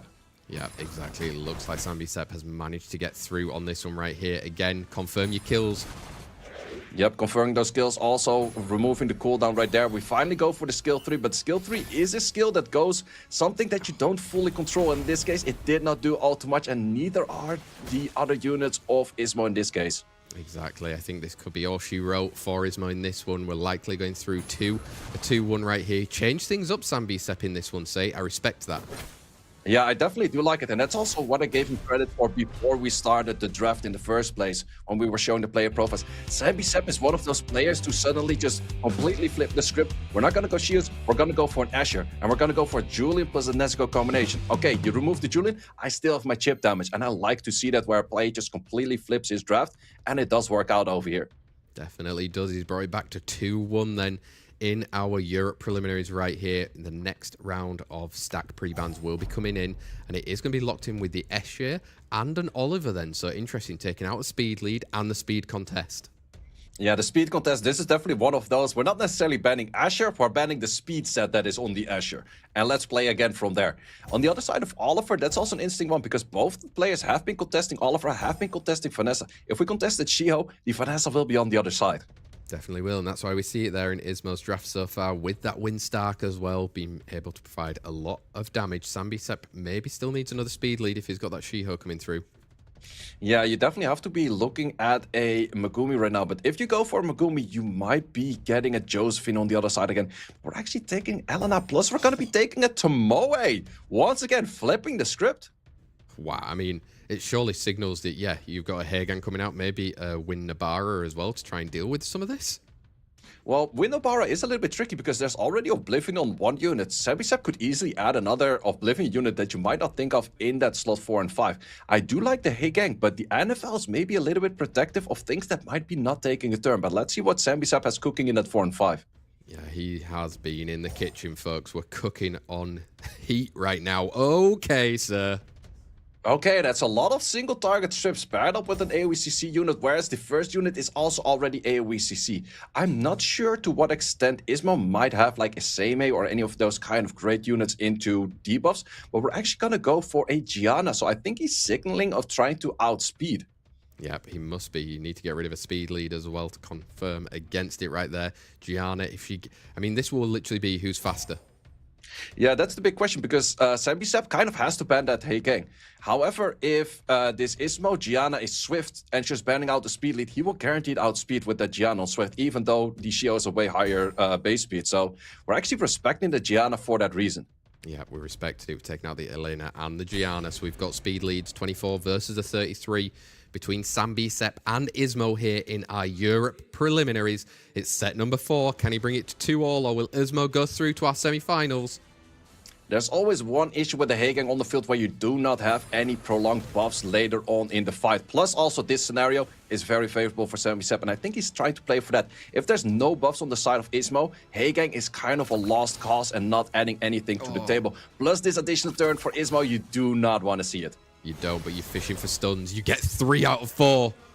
3 out of 4, including one wrong element, landing the glancing there as well. That's a great rotation for ISMOO at that moment. Taking the additional turns that were on the Vanessa last round for SAMBSEPP, but this round, it is for ISMOO.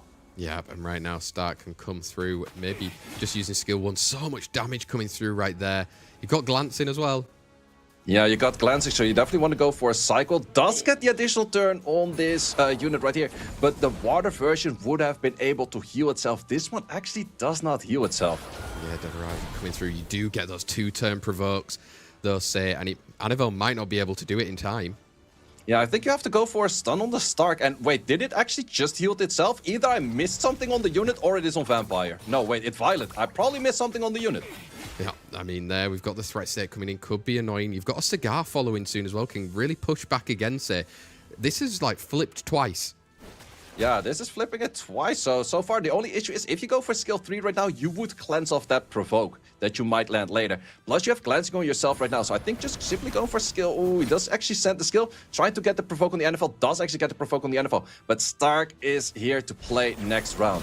Definitely is. You're getting some decreased attack bar as well. You can look to swallow up a little bit more from the rest of the team if you send in skill 3. Ooh, great timing to still get that provoke in. Therefore, the Stark cannot send out a skill 2 on the whole team, or maybe even take out that Dev Raja. So, looking at stuns, we do connect our stuns. That was the 12k hit coming out on that Tomoe, say. Yeah, that's a lot of damage, but now you have to be really careful. You still have the Vanessa passive on the field. Where can you actually land your things right now, which do make a lot of sense? We're going to be hitting the Stark, taking out his first life, but we do have an S2 available, but no S3. No S3 coming out right now. Just going to be going, oh, big stun as well on that Anivel, they'll say. That's a huge stun. Do you want to send the Hail Mary on the stun on the Stark? Does go for the stun on the Stark. Does actually connect the Stark. Otherwise, Stark would have definitely been taking out units, but it's not going to happen when you don't take your turn. Definitely doesn't, and right there, he's going to go under. I mean, this is flipped again. SAMBSEPP coming out hot. Yeah, it's coming out hot, and that Stark was super dangerous the whole match through, but this Tomoe actually worked out great, stunning at the right moment, doing the right thing. At first it was the Heigang doing the right thing, but now this Tomoe is just landing everything. It's one of those units people do not really think of for running up, but it's super strong in some comps. Wow, 2 apiece then between SAMBSEPP and ISMOO right here. Say, this is going to turn into a classic. Yeah, this is a great match so far. So is SAMBSEPP gonna do the reverse sweep? It is possible right here. We're going deeper and deeper into the stack pre-ban. So we're gonna go all the way for the stack pre-ban right now. Let's see what the final units are. Are we gonna be banning whatever I'm not using? So we see a stack pre-ban on a Tomoe? Dude, I mean, we've seen crazier things happen in previous SWCs. It's not getting that crazy right here. We're getting the Heigang and the Shiho. I like that the Shiho's been taken out now. Yeah, Shiho taken out makes a lot of sense, but this also enables ISMOO to go for a Gianna comp, because the moment Heigang is gone, Gianna is most likely on the field. So let's see if SAMBSEPP can prepare for that. Let's find out. We've got Stark first picking coming in. Vanessa taking a 33 speed lead. Obviously, Oliver is in our stack band as well, so that's not an answer for ISMOO. Maybe has to lean on something like a Megumi later on, but who are you going to partner up with a Vanessa? Yeah, I think he might have been looking at some speed contesting units already in the side of maybe an Elena or something, because if you get speed units on the enemy side, it might be difficult. Plus, all of the high speed contesting units are banned out. They're definitely out. Okay, Megumi, and we've got that Elena back again right here, wanting to get some strips and maybe preventing a Julian already from coming out. Could have been a good partnership with a Vanessa. Yeah, absolutely. And therefore, I think SAMBSEPP in the slot 2 should have been looking at that Elena himself already, because there's already a unit to Oblivion on the field, plus a no-touch against a Stark is always a great strip right there. So let's see what he does have for counts, because normally in this kind of scenario, you'd be looking towards anything along the lines of Yoshio, but we're finding a Sonya. Okay, so he wants to snipe this stuff out. Still bringing the Julian, even though we've got some Oblivions right here. I mean, last time in this spot, say, ISMOO brought more Oblivion units, but they actually didn't even land. Yeah, they did not manage to connect anything. In this case, you could go for a Gianna, but you are having issues with that Sonya. That's a well-drafted over there. But we do, of course, have options for a Leo. And Leo Stark is a very strong combo, too. Definitely is strong, and obviously playing against that Sonya as well right there. So the 5th pick right here for ISMOO. Is it going to be strong enough to kind of get him that extra point? Okay, sir. I'm definitely liking that pick right there. Going for double AoE strips, setting up the Stark, knowing that that Leo most likely has to be banned out. So there's 2 speed scaling units on the side of SAMBSEPP. There's even a slow on the side of SAMBSEPP. So he's definitely having to ban out that Leo. Knowing that, he's probably aiming for a ban on either that Sonya or Vanessa, depending what comes in the 5th. And we're going to go for a Vert. Verdale, haven't seen that one too much, but it's still a strong unit against all of those AoE hits.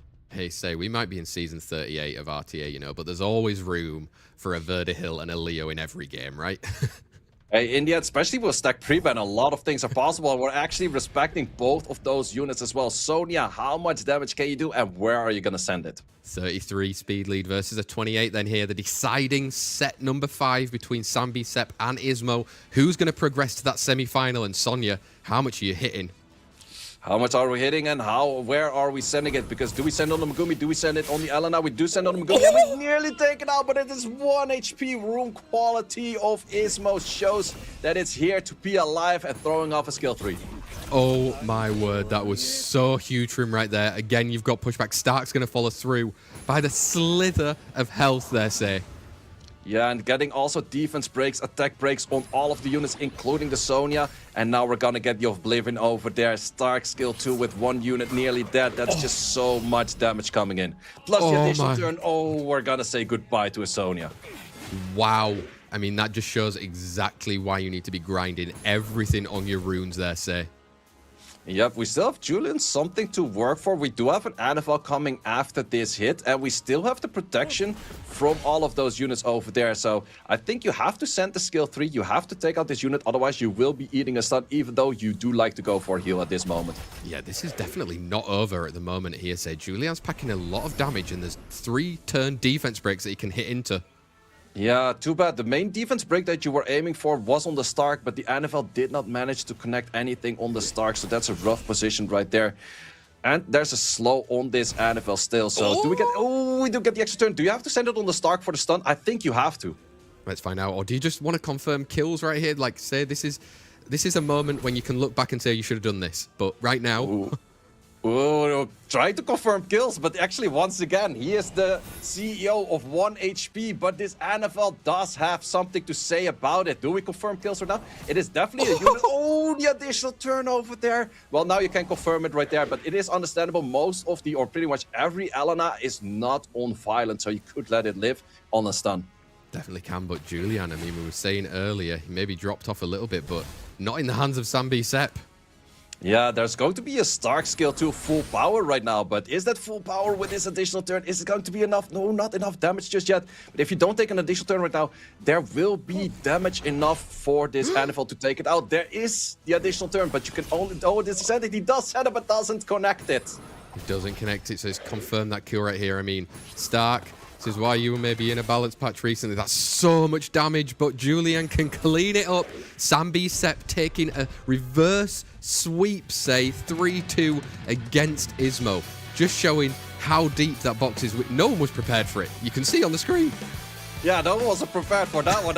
Even production is like, I'm not too sure. Wait, this guy did win? Yeah, this guy did absolutely win with a Julian. It's one of those units, maybe a lot of people after a balance patch, like, I'm gonna de-rune it. He was in the balance patch. SAMBSEPP actually pulled the unit after, and then he never knew it before that. And he figures out, like, hey, this unit is still very strong. Paired with the right support, the Anvil, the Vanessa. It just worked out very, very well. And it was also very cool to see. But I would like to see a Stark without a balance patch. Would he have one-shot that whole team on the skill 2? Because that's where you get a lot more damage, because that was the main part where he was nerfed. It's only 200% up, where it used to be as much as possible up. So, yeah, that's one of those things. Stark, great unit, lots of damage, but so did Julian. There you go. I love to see it as a Julian owner there, say, just coming back, coming in a little bit clutch, a little bit of a flex, I know, sorry guys. But wow, what a game. That was like a little El Clasico in the middle of our Europe preliminaries right there. Two players that really put it on the line. And I think it shows, say, how cool stack bans are, because we didn't get really any repeat at all. Maybe it was more just from SAMBSEPP's playstyle is why we didn't get the repeats, but still, to take a reverse sweep against ISMOO is something that should not be not spoken about. Yeah, absolutely. And I want to give SAMBSEPP a lot of credit for his drafting and multiple playstyles. We see that in other regions, for example, in the China server with Lest. He's one of those players, he's just drafting all kinds of random things and he makes it work. SAMBSEPP is our European player that does the same thing, so I do hope he makes it further in this tournament. Yeah, we certainly do. Look at those three players that are already through on our bracket at the moment. Say Nef, OBABO, SAMBSEPP. We're going to say it again. How stacked Europe is looking right here. We just need to do it on the big stage, you know. Get to those finals, get one of these guys on there, and hopefully we can cook the rest of the regions. I mean, I'm not going to say it any more lighter than that, say. Wow, but we've got another match coming up right here. We've got TEQTEQ versus PINKROID. Obviously, two players we know a lot about, and we'll first have a look at TEQTEQ. Let's have a look at what he's rocking. If you already know, we've seen him at a European league before as well. A little bit of a sniper. Definitely a bit of a sniper, maybe a little bit more than just a little bit of a sniper. He's rocking in the Secret. Used to be one of the signature units of Nef, but he's rocking that with a lot more damage contesting, where we got the Beelzebub, but he's also loving the El Sharian, which is not the Eretion that you see on the screen right now. El Sharian, the Ifrit on light. Very high damage contesting on speed. So let's see if PINKROID, very known, well drafter on normal elemental units for the most case. Let's see if he has an answer against anything that's here on the field, because also fighting that Lima is a difficult unit to deal with right now. Definitely is, and maybe a little statement there for PINKROID as well. So last SWC, PINKROID was disqualified and forfeited all prize money for the entire schedule under this clause. Accordingly, PINKROID is eligible to compete normally this year. If there's anything similar actions or identical repeated, additional sanctions may be applied up to a permanent ban. But I just wanted to say that for all of you guys in chat. PINKROID, though, star-studded player still, say. I mean, look at that. You don't get to those world finals 3 times from 21 to 23 without knowing what you're doing. Yeah, absolutely. And every time also for the European Cups, he's just bringing it so far. So I would definitely say he's one of the best players we have for Europe. And it's not super hard LD carried, what we do see with some other players in some other servers. It's mostly the elemental units with a Tion over here, a different unit over there. But most of the time, it's still just playing whatever is meta. Definitely is. Meta is meta. You've got that finger history of knowing how you're going to play. But TEQTEQ, Is that the newcomer's name, or is it the clock ticking on his debut? PINKROID has lifted the Europe Cup 3 times, and this year he intends to read the story to the very last page. Let's find out. We have got Fire Megumi coming out for TEQTEQ there, say.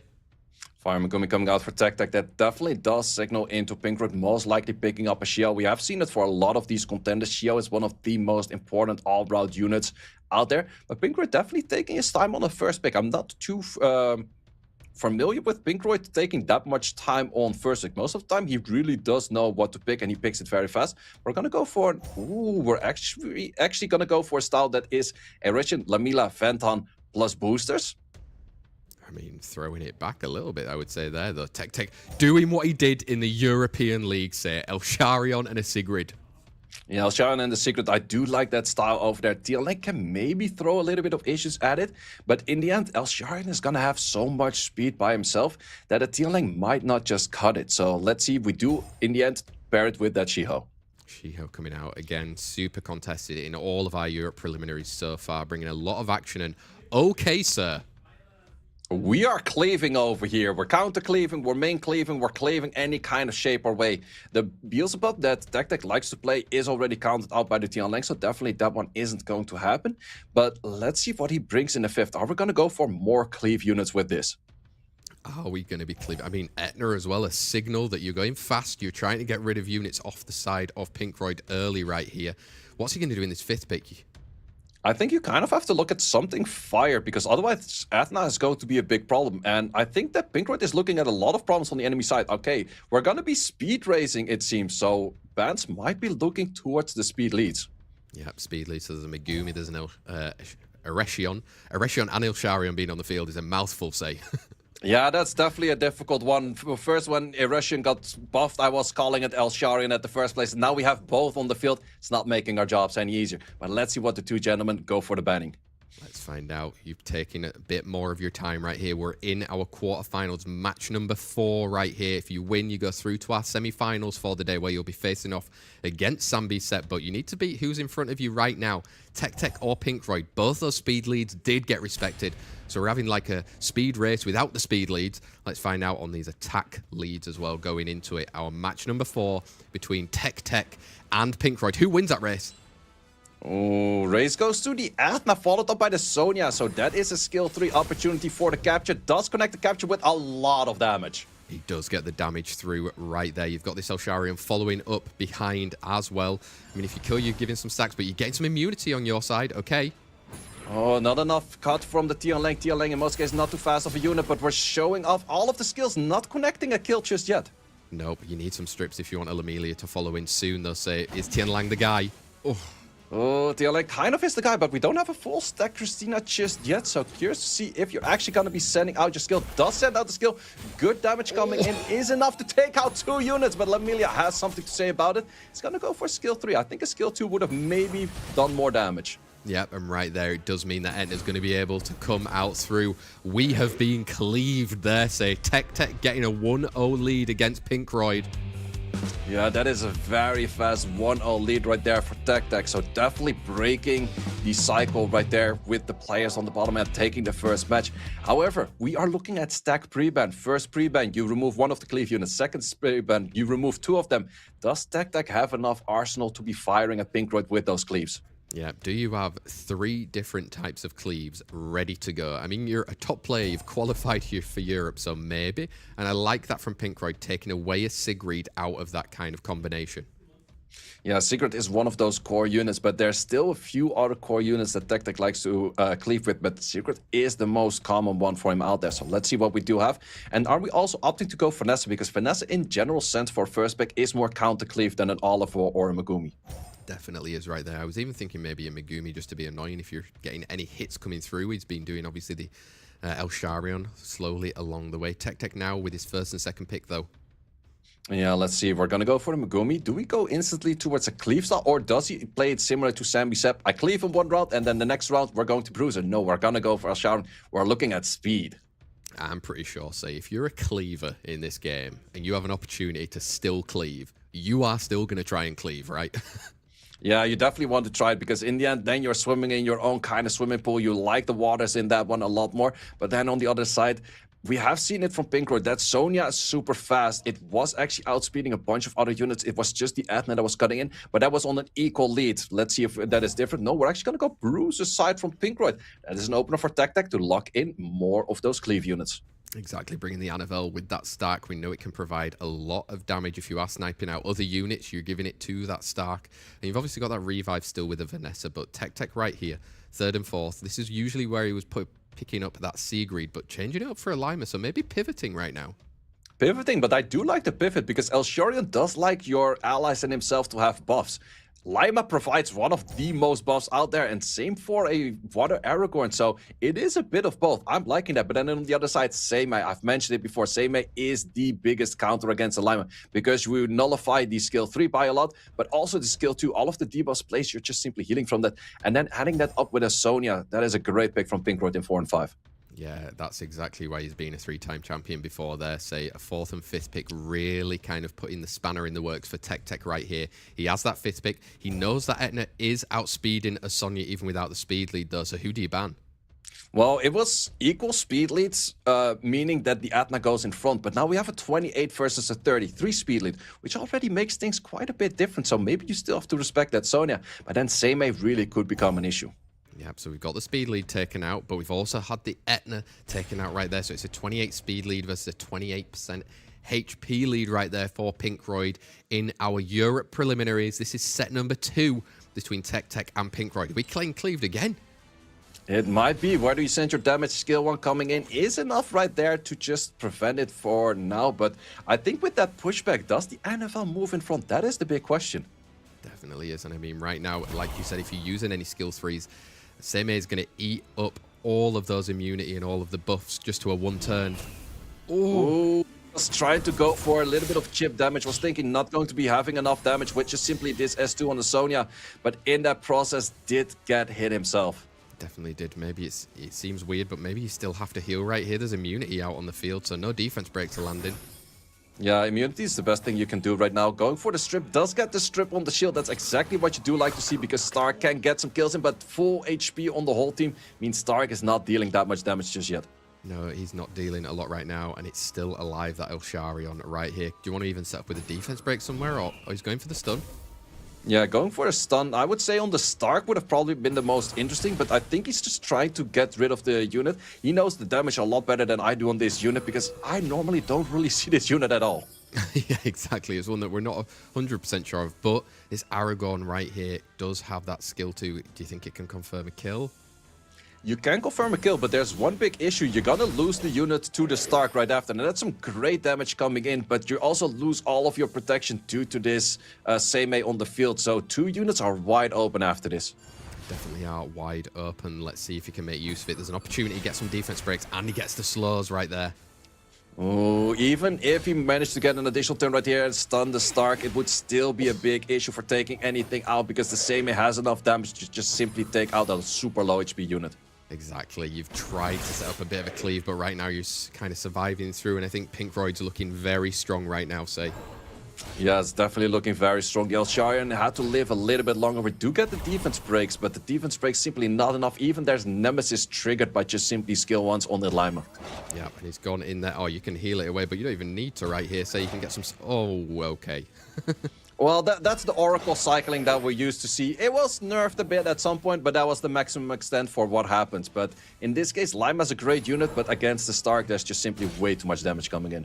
There definitely is. Let's see what he's packing in. That skill 1 even only close to a 4k right here. Getting another 3k in. I mean, it's just chipping through. It's chipping through, but that is because those were glancing hits and miscrits. If that was actually a proper hit, we would have taken it out with that additional turn. There we go. PINKROID bringing it back to 1 apiece then between TEQTEQ and himself right there. Say, we said it before, stack bans are going to kind of prevent people from being too much of a one trick right there. And TEQTEQ, known for his kind of sniping turn 1 cleave, maybe that got punished a bit too easily.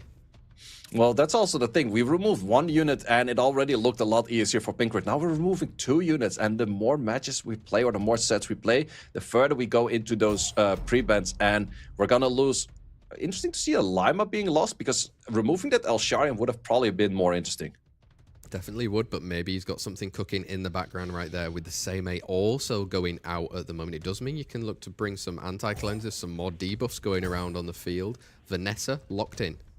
Yeah, Vanessa locked in. For cleavers, the best speed lead most of the time that you can play outside of the LDs is Vanessa, because you have the protection, you have the setup. It just does everything that a cleaver does like to see. So in this case, we do once again see, already speed contest from the side of PINKROID. That's an early Etna.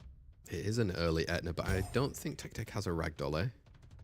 I'm pretty sure there's no ragdoll on that side, but let's see how well he plays against the counter cleave, because I'm not sure if he has so much experience against playing those kind of things.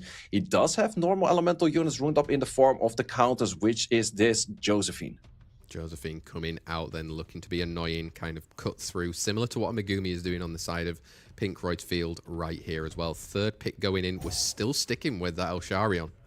Yeah, Elsharion is also one of those things. If your absolute best runes are on that unit, even if you're not necessarily cleaving, it might still be a great pick for you. So let's see if that does work out for TEQTEQ on the side of PINKROID. We once again go back to counter cleave style with a Stark. Yep, Annabelle also coming in, providing some sustain at least on the side. And there you see it.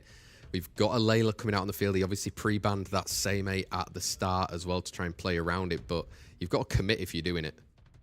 Yeah, let's see if he has any style where he can outspeed, because he's already looking at that Etna plus a 5th pick. And that 5th pick, you know, PINKROID is going to be a good pick. So he's definitely deciding, Rakuni, you have to go for damage in your 5 right now. Otherwise, you will be ending up with too little damage. This might be a timed out right here. It's going to go for Sonya. Dangerous one right there. Oh, and an instant lock-in right there from the Leo Musban. And it is taken out, meaning the speed lead's taken out. So it's a 28 versus an attack 33 lead. PINKROID looks pretty strong going into this one, I would say, at the moment, say, in our set 3 between PINKROID and TEQTEQ.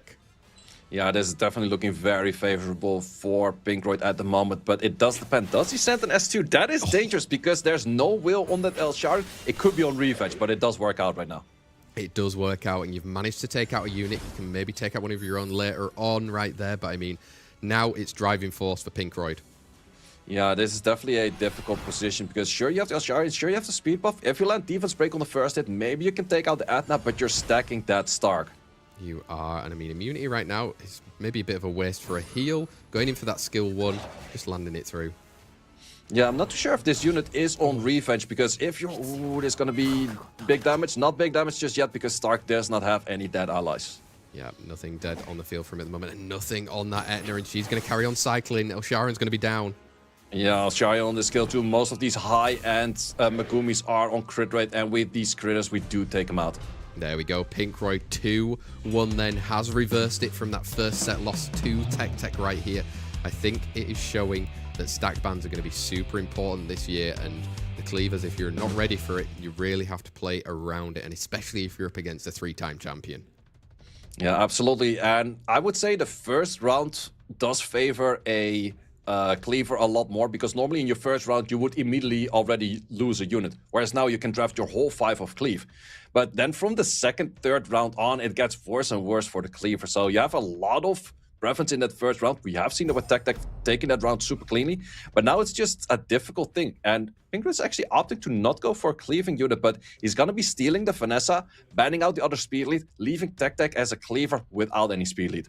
And I also like it from TEQTEQ's side as well. They say he's taken out the Stark, he's seen how much damage it can get online, and if you are cleaving and sniping out one unit, one dead unit is just going to provide so much for Stark the later we go on into this one. Vanessa, Erechion, and Annabelle out so far. Oh, we're going to be playing the countercleave. Also, if Megumi is gone, Atma has a very favorable matchup right away. So let's see if TEQTEQ does have any fire units. But I think all of the speeding units outside of the Elsharion are already gone. So PINKROID is playing the speed game. Yep, he is speeding right here. Obviously, Elsharion is around, but I mean, you've got 2 wind units. You should normally signal a fire, but a Rakuni? Yeah, Rakuni, Okeanos. Okay, I'm liking the style for Bruiser, but I'm not sure if it is his comfortable style. Plus, the big question is, can this NFL handle a Sonya?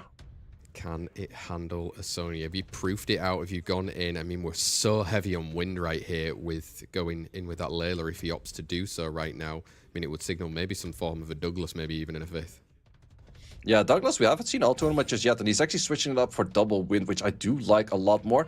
Going into a Dark Demon is a little bit of a Hail Mary over here, because Dark Demon in most cases is better against AoE hits, where there's not too many off right here outside of the Athena skill too. Yeah, exactly, but you're just so scared of it that you don't need to play against it. I think he's got a pretty good draft otherwise if you're just looking to ban something else. Yeah, I think you can simply ban out the demon still. It is a fearful unit, but on the other side, all of the bans can be kind of good. I think taking out that Vanessa and not having to deal with double lives could be a nice way. But then again, Sonya could be an issue. Could be an issue. Defense lead versus speed lead then for both TEQTEQ and PINKROID as we're going in to our set number 4 of the Europe Preliminaries. 2-1 up for PINKROID. Yeah, let's see. We actually have Raccoony, Swift Raccoony taking the first turn, but where can you place it? You can boost up the Okeanos, maybe reset either the Sonya or the Athena, and I think that's the best play you can do. Yeah, he's going in for it. Do you want to get rid of potentially the Sonya rather than the Athena right here? Gets it. Gets it right there, but the Athena does move right at them. Big question is, we did already land it wrong element over there. Did not connect any of the wrong elements on that one, though. No, we didn't. Erechion coming in then. Always on Despair as well. 2 big stuns. 2 big stuns, saving the skill 3 mainly for the later rotation of this Aragorn getting the skills available, but we're looking at a lot of debuffs already. There is a big question. Chow goes for a cleanse on 2. It could keep the stun. Yeah, and if it doesn't, it does keep the stun right there. I mean, you're going to send it on this Okeanos? You are slowed, but you steal the speed buff, so you would have to send it. But then again, Raccoony moves at a perfect order right here. Plus, Okeanos' Rain of Stones on 2 defense breaks. You have a crit awakening. You have the crit for the correct element over here. This is going to do a lot of damage on Okeanos. It definitely is. I mean, it looks like it would be PINKROID's Chow versus the rest right here. And, I mean, they can do crazy things, but, Ooh, good damage, but not good enough to kill everything just yet. Also, the skill 2, that is going to be teaming up with the unit that is stunned right now, which is not helping your case. Definitely isn't. Does land the defense break at the moment, but obviously that shield for the Etna's coming in clutch. How much is this doing? 29k by the sliver of health. Chow, not enough dead allies just yet to take it out, but that is very close. But right now, I think TEQTEQ might be looking at taking this match. Yeah, definitely. So you've got that sustain with Raccoony as well. I think you can quite easily control the Chow as it gets even later on right there. TEQTEQ changing things up in this one. Absolutely changing things up. Good reset on that Aragorn, not taking any turns. Raccoony should just be giving the boost himself. Just get a little bit more healing in on all of those units. There's no defense breaks coming after this the moment you get rid of it. Actually, boosting up the Okeanos did not get any useful skills out of that just yet, but just taking a kill. Yeah, it is. Maybe you even just want to set up a defense break land on there. He's gone in for the pushback. Pushback, we do have the Water Guardian Angel coming in. Do we get some defense breaks? We did connect defense breaks, and PINKROID knows that it is a losing position. And once again, we go all the way to a best of 5. Damn, TEQTEQ bringing it back 2 apiece then between him and PINKROID. Both of our most recent matches have gone all the way through to the best of 5 from the earlier 3-0s right there. Say it's our last round of this stack pre-ban right here. I think Winstark was crucial that he actually didn't have it in that round, but speed contests again? Yeah, it could be speed contest again, but maybe PINKROID went too early on both the Athena and the Sonya trying to counter things, because those were well covered by a Swift Raccoony. It's one of those things you don't really expect, but we're actually removing both of them. Athena not on the field, Sonya not on the field neither. So we removed pretty much every kind of cleave style that both players have right now. Does it mean we're going to get a slow bruiser match? Angela first pick here, say? What are we saying? Angela first pick, Vanessa first pick, because in the end, Vanessa and Elsharin are still on the field. But yeah, you were completely right with an NFL. Yeah, Annabelle coming in right there. I mean, Oliver was still a speed lead that is available and can look to do some great work. I mean, there's so many units out of the field right now from the stack bans. 8 are missing.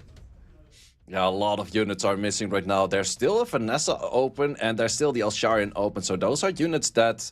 PINKROID going for double wind speed lead? I don't think that is a common comp. He's actually going to go for the first comp he wanted to play in the first round, which was cleaved out earlier. So TEQTEQ does have Vanessa open, does have the Elsharin open, but doesn't have the full cleave style open. So let's see if he wants to cleave that, or does he want a bruiser against that?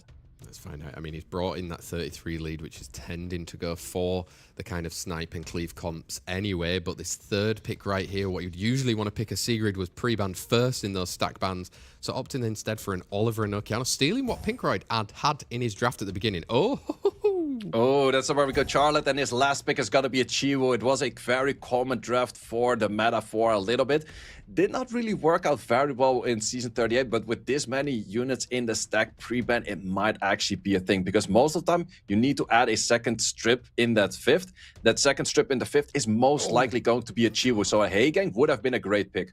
Oh my god, things that you didn't think you would see in an SWC match right there on your screen right now, sir. Yeah, we're gonna go for Minato, and we're gonna go for Fire Jin. Those are definitely two units. If it works, it works. But most of the time, they don't work as well as you're hoping. So let's see what PINKROID does have as his secondary strip, because he's definitely aiming for... Ooh, he's just gonna go for the full damage route, and he's maybe getting his Erection banned, but he's gonna go for a lot of additional damage artifact style. Yep, so much right here. Do you need to respect the Minato as well? I mean, Jin's gonna come back and hit you as well. I think you just simply ban out the Russian on the side of PINKROID and hope that the Jin does good work. So I think PINKROID has to be fearing that Jin, because if Jin goes for an AoE stun, match might be instantly over. Yep, this could be all on the flip of a coin right here going into our set number 5 between TEQTEQ and PINKROID. It's going to get the Lamelia banned out. We've got that Fire Jin taken out as well. So 33 speed leads for both of our players. Here we are in our Day 2 quarterfinals of the Europe Preliminaries. Who's that last person getting through to a semi-final? Ooh, leaving that a Russian in is dangerous, because those Charlottes are super, super fast always. So if you get all of the strips right now, it might be all she wrote. Actually, Okeanos is still on immunity, similar for this Minato. Yeah, I mean, Minato's going to be able to kind of get that threat state up as well. This needs to go through that Anavel. Yeah, do you actually kill the NFL? No defense break, but there seems to be enough damage with the dot over there. Is enough damage, but Okeanos lives with a sliver of health. Okeanos and Minato could bring this home if we get good rotations right here. I mean, this could be it, sir, right here. They're all stunned right now. He needs an additional turn PINKROID, but at the same time, this Minato's going to be healing through. Yeah, Minato's going to be healing through. Well, I actually have seen more Minatos on Violent these days. Big question is, where do you send your skills right now? Do you send it on the unit that is available for turns? No. Ooh, takes the additional turn. That's so crucial where you can take out 2 units. Huge right there. Going for the second kill as well. You need some stuns, my friend.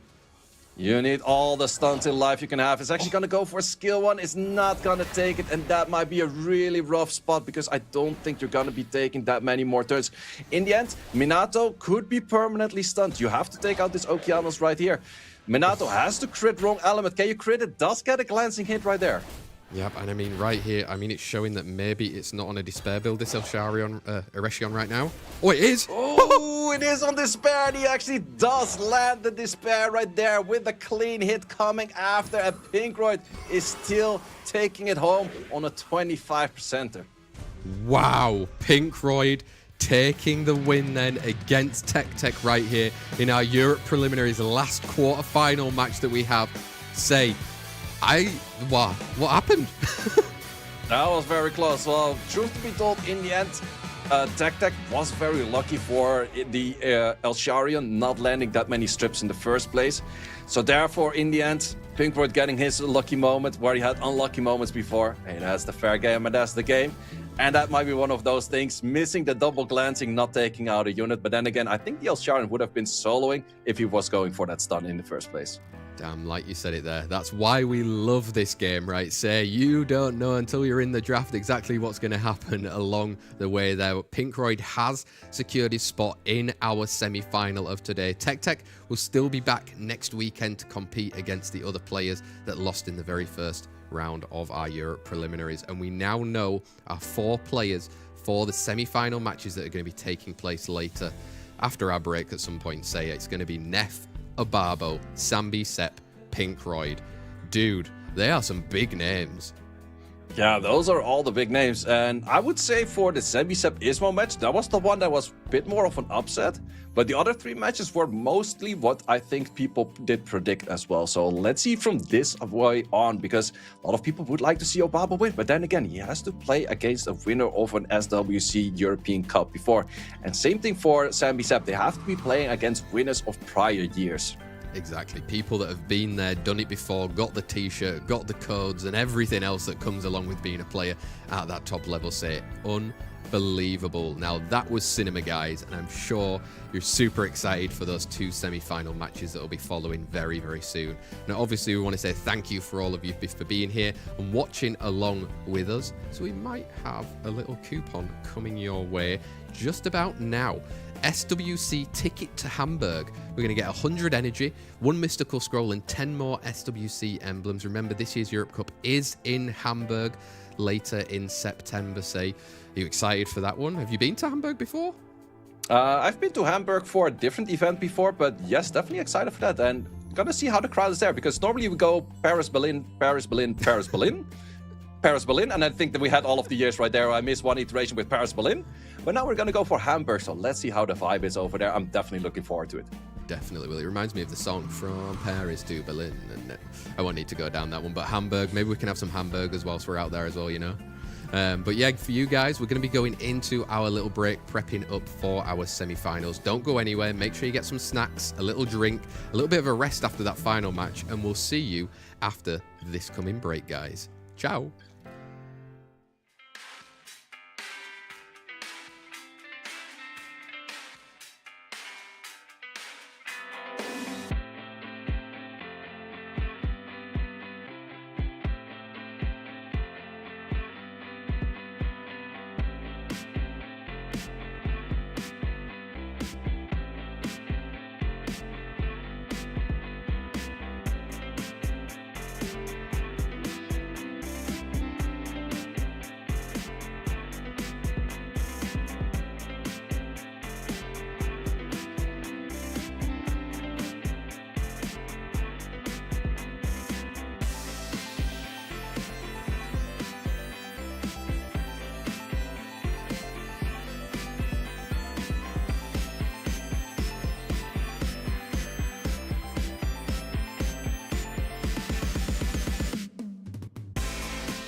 Hello everyone and welcome back to the Summoners War World Arena Championship 2026 for our 10th edition of the SWC here at the Europe Preliminaries. It's of course myself, Sam, and SHIZO. We are back after our little break, and what a set of crazy matches that we have got coming up right here. These two matches realistically could be something like a Europe Cup final match, in all honesty, right? You've got Nef, OBABO, SAMBSEPP and PINKROID. Wow. I'm going to ask you at some point for your predictions on that one as well, but did you think it would end up like this so far? Well, I think it was definitely possible. Like in the end, though, already mentioned with Nef and OBABO being here, definitely.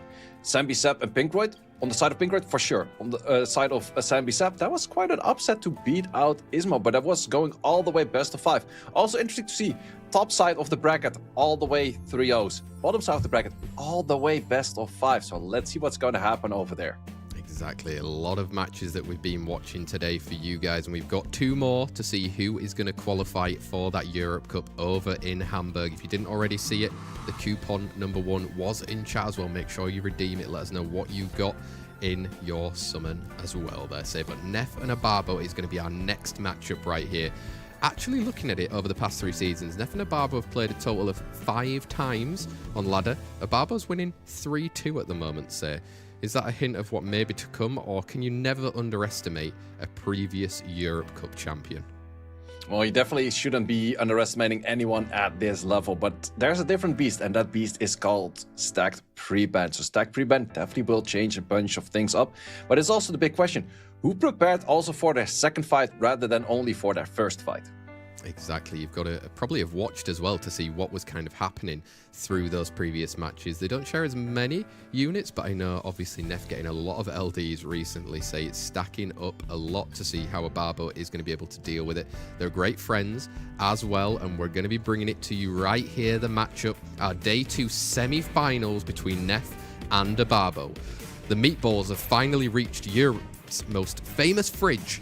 Nef would love to put them on ice, but the whole continent is begging OBABO to raid that kitchen just one more time, Yeah, let's see. First picks. Once again, going for Finesses. Finesses and Xiaos are the most common picks. We're going to go for Chandra on the side of OBABO. He has been playing that a little bit throughout his last few streams. So let's see if that is his pick of choice for that speed lead. Damn, Chandra's throwing it back. I want to see a Velajul, a Haegang, a Sagase, but we're not seeing it. Nope, we're also removing it just for a Oliver. That's definitely the most comfortable pick. If the enemy has a 33 lead, you at least level the battlefield by also picking your own 33 lead. Now, the big question of Nef, he could not play a lot of the LDs against Smokes because there were certain counters to it. Does he have more openings right here? Because the Aragorn is always available, and we're going to go for Josephine. Yep, going straight through. But, I mean, OBABO was using that Eleanor so well earlier, the Light Unicorn, saying Bella finally coming out to play. Nef just beat somebody with one, though. Yeah, Bella's a great unit at the moment. So is Eleanor. So let's see if Nef has a good answer against that. I do know that Nef really does respect the Light Unicorn. So maybe he's opting to go for a ban on it already. Or he's just trying to figure out his way where he can deal enough damage. We're actually going to go for the combination of the Yeonhong and Gianna. Something super strong in prior metas. Current state of the game, not the strongest, but can still definitely work out. Definitely can get some stuns, some bombs, some sustain as well through that Yeonhong. 5th pick here for OBABO. He's only got 1 form of sustain at the moment and a lot of damage, so maybe you need a bit more healing? Yeah, could go for a bit more sustain, could go for a bit more healing. There's a lot of options that you could go for towards like an Angela or maybe even a Rakuni. He definitely likes the Rakuni a bit more than Angela and therefore he locks it in. Yeah, locking it in.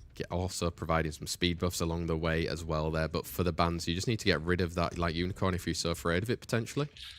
I think you would have to go for a ban on the Bella because that is the main damage source. Like, sure, the Xiao has decent damage as well, but that's every few turns, whereas the Bella has good damage every turn. But no, we're actually going to be specting Oliver, so therefore Yeonhong and Gianna have to do all of the damage work. Speed lead versus an attack lead here then in our semi-final of the Europe Preliminaries. It's Nef versus OBABO. Who's going to get that first point after they've both come off 3-0s? Yeah, let's see what we can do. Do we boost up the Gianna right away, or do we simply go for skill 2? We do fully boost up the Gianna, which is a little bit of a waste of that skill, but it does make a lot of sense. Now, big question on Gianna. Does not look like a nerf Gianna right there. No, managing to get all of those stuns. Obviously, additional turns might be crucial if any of OBABO's kind of side get it right now. Yeah, the thing is, the Raccoon is faster than the Bella, so Bella will be cleansed off, even if you land all of this. If you land the Provoke on it right now as well, then it might actually be a thing. But no, we're gonna go 2 turn Provokes, and we do get the additional turn. With the heal on self, do we also remove that bomb potentially? I mean, it's going to be looking for it. Look how many dots, and look at the damage coming through on that Gianna. You're going to have to get through her twice. Oh! Yep, we get rid of pretty much everything placed right there. Plus, the Gianna is nearly dead through that. Well, the Bella just simply does so much damage. And therefore, I was aiming that one for a ban because there's just so much work coming from that unit. It definitely is, and getting rid of it off the field, it's not going to be around for at least 4 more turns coming from that Vanessa say. This is OBABO's opportunity to kill units. Yeah, we're simply just adding more additional damage, but we're also getting this additional turn from the Unicorn. In this case, just trading back that Provoke. Yeah, managing to get it. Gets the revenge on there as well, so even if you stun, it's going to be annoying potentially. I mean, this is the opportunity, like I said. Yeah, this is the opportunity, but once again, we got the Raccoon getting turns at that right moment, and we have Bella just cycling those turns with the 5 shots, getting additional turn, and that's one of those things. Getting the stack on that passive, or the skill 4, is a little bit harder, but not if you take this many additional turns. Damn, Bella is back, baby, and I love to see it. That damage, the pushbacks coming out right there, say, huge. Yeah, it's so much damage coming in, but that's one of those things. That is one of the most deadly units to go for additional turns. It's like way back in the days. Theo Mars always feels like proccing because his procs are so impactful. It's the same thing for Bella. Every proc on Bella, that is a very tanky Gianna dying in one rotation of proc. Definitely is. What a handsome matchup screen as well from both of our fellas right there. Say we're heading into the first of the stack pre-bans right here as well. That Bella, does it already signal you just want to get rid of it? Yeah, we're trauma stack pre-banning over here. I'm very certain on that. We're removing that Bella. But on the side of OBABO, he has a bunch of options because nothing really gave him too many struggles. He could go for the Light Fern. No, we're actually going to go for the Aracorn. And we're respecting the Unicorn, which actually did not really participate that much in that match. It was all the Bella. Yeah, it was. But I mean, maybe he's playing around it some more. Wants to try and get some of the anti-cleanses and everything going through. If that unit is off of the field right here. But locking in that Vanessa instantly for OBABO. Unless Nefs go for a Han-Bella combination right here for a steal, but actually no, doesn't opt to go for it. So he hands the Bella potentially to his enemy once again. Yeah, Bella coming out. Etna maybe a little bit early as well. Say we know Neff is a ragdoll player. Yep, that's definitely a ragdoll angle right there. It's also going for a steal on the Raccoon. I'm not sure if you have the Raccoon on the same kind of rune quality, but it's going for a Gianna in a spot where you might not have that great of an option because this could be a very good Heigang angle. Yeah, is he going to look to lock that in the 4th and 5th pick right here? You're in a strong position right now from the start of your draft. You're covering a few bases. You don't really have sustain, but you've probably got enough to snipe through at the moment. Yeah, we have a Meo Wen coming in, also recently buffed, getting a little bit extra speed on that passive. Great unit into the Gianna, great unit into the Shio.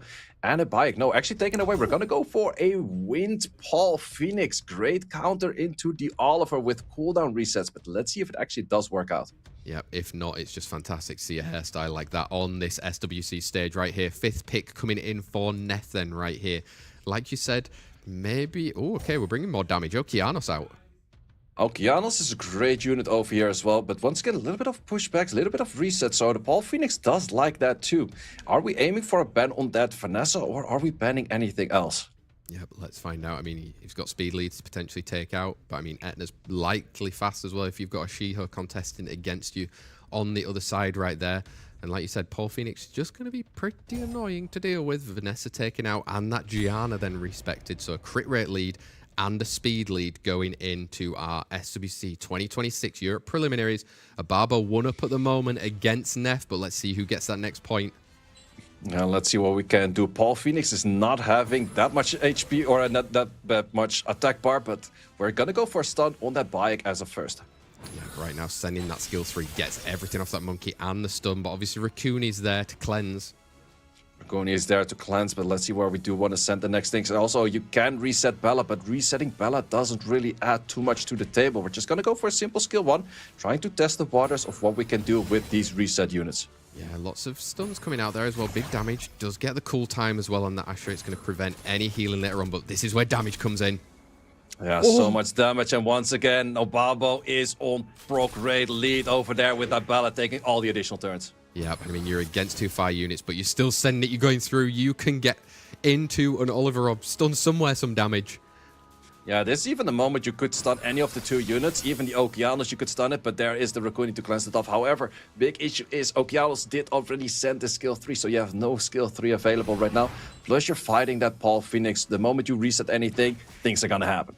It is. He needs to kind of control now, Oliver, if you're on the side of Neff. And like you said, using that skill prior from Okeanos. Bella's just going to come in on a defense break. Oh! Defense break skill 4 fully stacked 25k into multiple hits. That's a super tanky Oliver, but that Oliver does say goodbye. Once again, clean drafting by OBABO. Yeah, it does, going into the cool time for that Paul Phoenix as well. But for me, it's dangerous. Asher's on the field still, can get a heal in. Yeah, you can get a heal, but this Bella is just simply doing all the work with those shots. You definitely have to be aiming at banning this Bella, or at least respecting it in a certain way where you can deal with it. Neff does have it himself, but he has to draft it early then.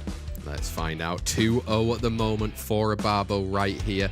He could go a full clean 3-0s all the way through to the Europe Cup right here, saying, I know the fans in chat would be loving to see that right here.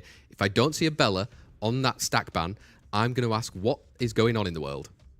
Well, Neff does have a Bella himself, so therefore you maybe do not want to ban out the unit that you do own yourself. But in this case, yep, you just have to respect it. It's just doing so much work. Whereas, once again, OBABO's banning out a unit that did not really help Neff anything that much. But hey, he has a choice for that stack pre-ban, so he does lock it in on that Gianna. Yeah, Gianna coming out. It seems like the stack bans are reserved for LD units between these two at the moment. Vanessa trading again back to Neff this time round. OBABO has his first and second pick.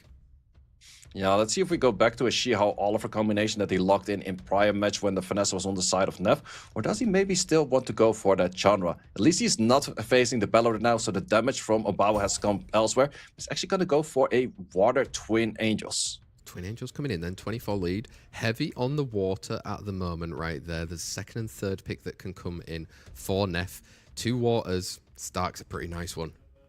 Yeah, Stark is always a great unit on the wind side, but let's see what he does pair it up with. Josephine, once again, 2 stun units on the enemy side, always a great pick. There we go, just thinking about Raccoon. We've seen a lot of Raccoonies. Let's just trade the little Raccoonie over. Yeah, the Raccoon is doing great work for OBABO so far. For Neff, it was trying to keep in the match, but in the end was more of a steal, but did not really provide too much for his team. So let's see if we go more bruiser heavy, because so far OBABO has good chip damage, but not fully on damage to actually kill things just yet. It's like, oh god, Hathor out on the field, say things you hate to see. Yeah, well, in the end, there are options for Oblivion, and Hathor is one of those options for Oblivion, so I'm definitely not against it. But then again, do you like to see it? Maybe not as much, but it is definitely a unit that can be very strong, because the option is there. But then again, that option that hasn't been played at all yet is this Fern, and I'm loving it with the combination of the Layla. Yep, definitely so right there. Interesting picks coming out then at the end of this drafting phase. Remember, it is a best of 5. So if OBABO gets this set win, he will be advancing through. Neff needs to stage the reverse sweep right here. 5th pick coming in, say, Gani? Gani is an option, but I could also see an option for Sonya into a... Nope, we're going to go Gani. That is going to be dangerous. If none of you ever saw SWCs from a very long time ago, this is what you would have seen on your screen, and we're back in 2026. It's vintage RTSA. Yep, I would see a ban on that Hathor, because you definitely don't want to give the combination of Gani and Hathor, and then the biggest issue is that Hathor, not the Gani necessarily, and that's exactly what is banned over there. But I think that Fern might be a big issue for OBABO, so let's see how that works out. Could be annoying. Speed lead 33 versus a 24 going into our semi-final set number 3 between OBABO and Neff. Who's going to get that extra point? First turn, once again, going to the Shio, as most of the times when Shio is on the field. Ganymede is not on Will Runes, but where are you going to send the stuns? We're going to try to send the stuns on the Fern, but did not connect a single hit just yet. Yeah, didn't get those stuns. Fern has got that, obviously, reflect as well coming through. It's going to be dangerous if you ever hit anything on the field. Also, interesting choice to not go for is skill 2 just yet. You cycle enough and you're gonna be potentially reset anyways, but maybe he's trying to save it for the case where this happens. Yeah, does get the cool time on that Josephine right there. Then obviously the others with immunity unaffected right here. But, I mean, it's going to be a longer battle, say. It's definitely going a bit of a longer battle, but in the end, Neff doesn't have any form of sustain outside of shields. And if those shields are constantly going for resets on cooldowns, not provided, and then Shio going for stuns, it could be a thing that OBABO has a lot more value on those stuns. Exactly, you've got 3 right there. You didn't get it off of the monkey as well. He's going to be cycling soon back into skill 3s. The provokes will be huge. The folks will be huge, but also this Fern is taking a lot of turns. But once again, we have this Ganymede on the additional turn. Can't throw it back to a shield. Now it's just going to go for skill 1. Do we actually get enough right there? No, we did not get enough right there to actually do anything. And we do finish up with a stun on our Stark. We do, and trading stuns back to those Twin Angels, huge from the Vanessa. Maybe you can get a little cool time going in as well, but it feels like Lightfern is going to start slowly doing a lot of stuff. Yeah, that is the moment that you do want to go for. Try to get the right hits in. Try to make that many debuffs where the Raccoon simply cannot cleanse them all. Josephine still has cooldown, so he tried to let it. Did not connect it this time around. Stark is still looking at the sun, but at least if Josephine gets back on her passive, that is a great moment and a great rotation for Nev. 12k hits, but this Ganymede, you need to get some resets, push everyone back, and maybe there's still an opportunity. Yeah, there's still an opportunity. You do get the reset over there, but that is not the reset that it would have liked to land. But there's still a lot to play for, a lot of options, a lot of rotations to play for. But this Fern is just taking so much bar. Can we connect the stuns? I think Josephine passive is 1 away and not just there yet. Yeah, maybe not so far. Pushing back does get the kill as well, but she's obviously getting revived through the Vanessa skill 3. You're going to have to go through her twice, and so much going on. So much going on, and great stunts on this Shio. That's exactly the target you want to aim for. And also the Stark is stacking up more and more. We're resetting the unit right now. I think he's trying to push it up with... Oh, there's another great stun. This unit is so difficult to deal with. And therefore, we haven't seen it that many times just yet, because most of the time it's just simply banned out. Yeah, but it definitely is, and this should be enough to kill as well right there. And the damage has kind of gone from OBABO's side. And there you go, 2 units down. Stark is looking strong. Stark is looking super strong, and Ganymede cannot handle all of this work that is called Lightfern. She's doing so much work. Sure, there's good additional damage artifacts on that unit right now, but this is where we're going to look at massive damage coming in. Bye-bye, Ganny. And there we have it. Neff taking back a point from OBABO. Is the reverse sweep on right here between himself and OBABO? It's going to be interesting to see, say, Lightfern. I mean, he hadn't touched her prior, but when she came out on the field, she was annoying. Yeah, it's one of those units, she doesn't get that much play, but if she's drafted in the right moment and she's not banned out, she's just winning matches. That's absolutely what she does, and therefore I am 100% sure that we're going to see her in the pre-ban stacked right here. Yep, let's find out. I mean, you've got this option so far. All of those units on your screen are banned out in our new stack ban mechanic that has been brought to SWC this year, so they won't be able to be used in any of these future sets between our 2 players right here. And for this time, Lightfern respected, Etna respected. Maybe that's a ban also on runes. Yeah, that's definitely a ban on runes. He has shown it already that his good set is on that Etna. It's not on the Sonya at this moment. So banning out that set is also enabling Neff a lot more to get comfortable plays in, because Bella damage is already gone, Etna damage is already gone. So let's see what he can find to draft around right now, because he's not going to have that Lightfern. Yep, and he's not going to have the Vanessa either. So 33 lead taken away from Neff at the moment with OBABO. Shiho coming out. Feels like maybe OBABO might lean to a Stark as well. So do you need to take it now, or what's Neff thinking? Well, you could actually go for a Stark, Shio early combination. I'm not too sure about the Raccoon. It's more of those units like, okay, OBABO loves to play it, so therefore I steal it. But it is the big question, do you have as good of a set on it as OBABO does have? And does it work as well in your comp as it works for OBABO? So let's see how that does work out for him. But also, OBABO, where's your damage going to be coming from? Because your core damage dealers are pretty much gone. Yeah, maybe a Dark Zenitsu. I like that one. Let's come in for some play and some cycling through there. And Shizuka coming out as well as the partnership. Yeah, Shizuka always a great unit into Shio, because in the end, she loves some of that immunity. She loves some of that invisibility to spread that to the whole team. So I like that pick right there. Oliver, great counter into it to reset it. And this Zenitsu, we have seen it prior already. It just still does so much damage. It's not as much cycling, but there's enough cycling to kill things. Cycling through, that will be what is going to be happening. We've got an Oliver and an Okeanos then coming out on the side of Neff. Get some cool times inserted on something like a Shizuka right there. Say 4th and 5th pick right here. Probably still needs at least 1 more damage. Yeah, it's definitely going to be aiming for some damage. We have seen a Payak before for kind of style of damage and still Bruise Ring. A Monkey Business could absolutely do a thing or two. Plus Misty. OBABO loves his Misty, and it's a well placed over here because there's so many stuns on the enemy side. You only have to deal with that Oliver, but that could be banned out. Yeah, let's see then. Fire, Monkey. We're all here for some Monkey business. 5th pick. I like it. Annabelle, a bit of sustain coming through. Defense breaks and slows, most importantly. Yeah, I think that's going to be an aim towards the ban on the Annabelle because she provides too much, especially if the Shizuka's not on the field, and I do expect that ban on the other side. And there's 2 units scaling on speed, so therefore slows are super crucial. There we go. Annabelle and Meihuan being locked out then. So 33 speed leads for both of our players. It's our set number 4 of the Europe Preliminary semi-finals. Whoever wins goes through to the Europe Cup. Yeah, let's see what we can do right now. Also, this Rakuni is being super fast at the moment. So there is cycling potential, but not something you need just yet. Big question is, where do we send our stuns? We are going to be trying to stun this unit. Always under rest, but landing on the final hit. Yeah, last hit coming up right there. Do you want to even look to... Do you need to boost to get an Oliver reset as well coming down?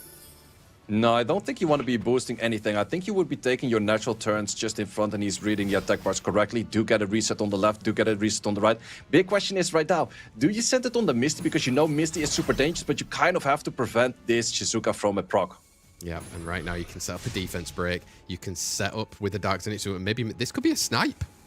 This could be a snipe. That Misty is not fully stacked on the passive just yet, but we do know that there's a lot of damage on this unit. Just a simple skill 1 is already like half the HP. Skill 2 over here could actually take it down. Ooh, very close, but not close enough. Rakuni is here to say something about it.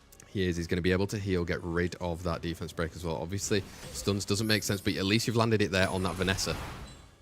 Yep, it's definitely one of those things. And also, the skill 2 is already used, so no more defense break can be applied by this Misty. It's just going to be a slow for now.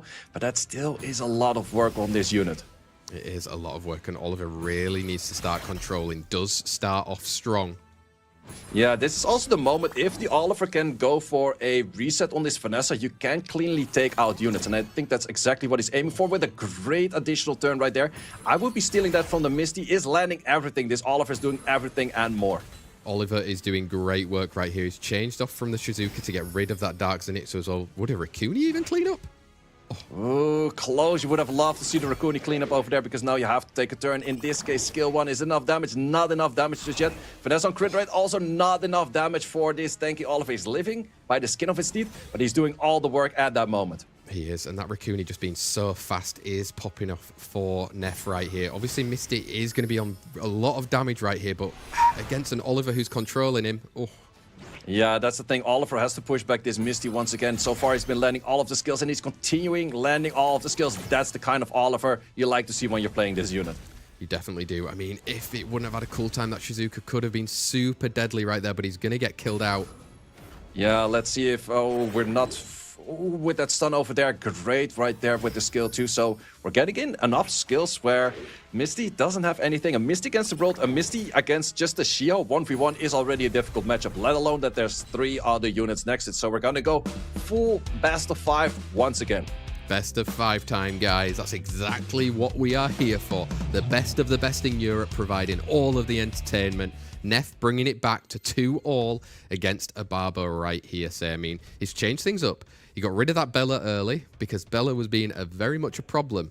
But it seems like with his Okeanos and everything else that Neff is bringing, he's starting to become a problem as well.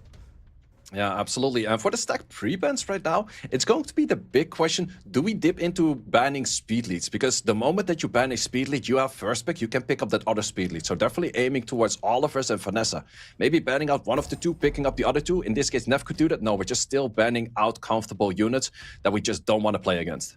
Exactly. We've got that Dazanitsu. We've got the Josephine being taken out right there. Does it signal anything of what you might be able to play coming in through here? Some more stuns, everything around. Neff with that first pick, is he going to trade back the Vanessa right here, or does he want a Shiho on his side? Yeah, I definitely would be aiming for the Shio because it's a guaranteed Shio on the enemy side, and Neff did read that very well. You do give the speed lead of preference to OBABO, but you can still pick up the other because it's very uncommon to go for Vanessa Oliver in slot 1 and 2 right here because it's open to a lot of other counterplays. So I do like it from Neff to just steal that Shio, and then he can pick up the other one, which OBABO doesn't go for. There we have it then. Vanessa coming out on the side. That's his choice for the 33 right here. Would he do a crazy thing and pick an Oliver as well to stop it? I would probably suggest not, but Layla, okay. Oh, Layla's an interesting choice. I think that Neff also does have a Seimei, so that's always a great unit against that. He definitely has to be picking up his own speed leads right here. And it's going to be the question, how do you want to counter that Layla? Because you can already also go for Megumi. You could go thinking about Nobaras, but OBABO in most cases does have his answer against Juno Nobara. But it's something that he has to fear as well. Definitely doesn't there. We see it. Fire Megumi coming out early Seimei, but probably makes sense. He's going to have to bring up some single target snipes if he wants to get through that unit. Yeah, single target snipes in the form of a Misty, in the form of a Chao, those units definitely would do very well. I think even the Meowang, if he puts really good runes to it, is one of those units that can definitely go through that. So let's see if these units make it to the field, because I do expect Neff to be aiming towards a Nobara plus another unit. Yeah, trying to be annoying, make sure you're getting health through all of those debuffs, because you're going to likely let a Layla through if you want to deal with it. Or, okay, Chakra time.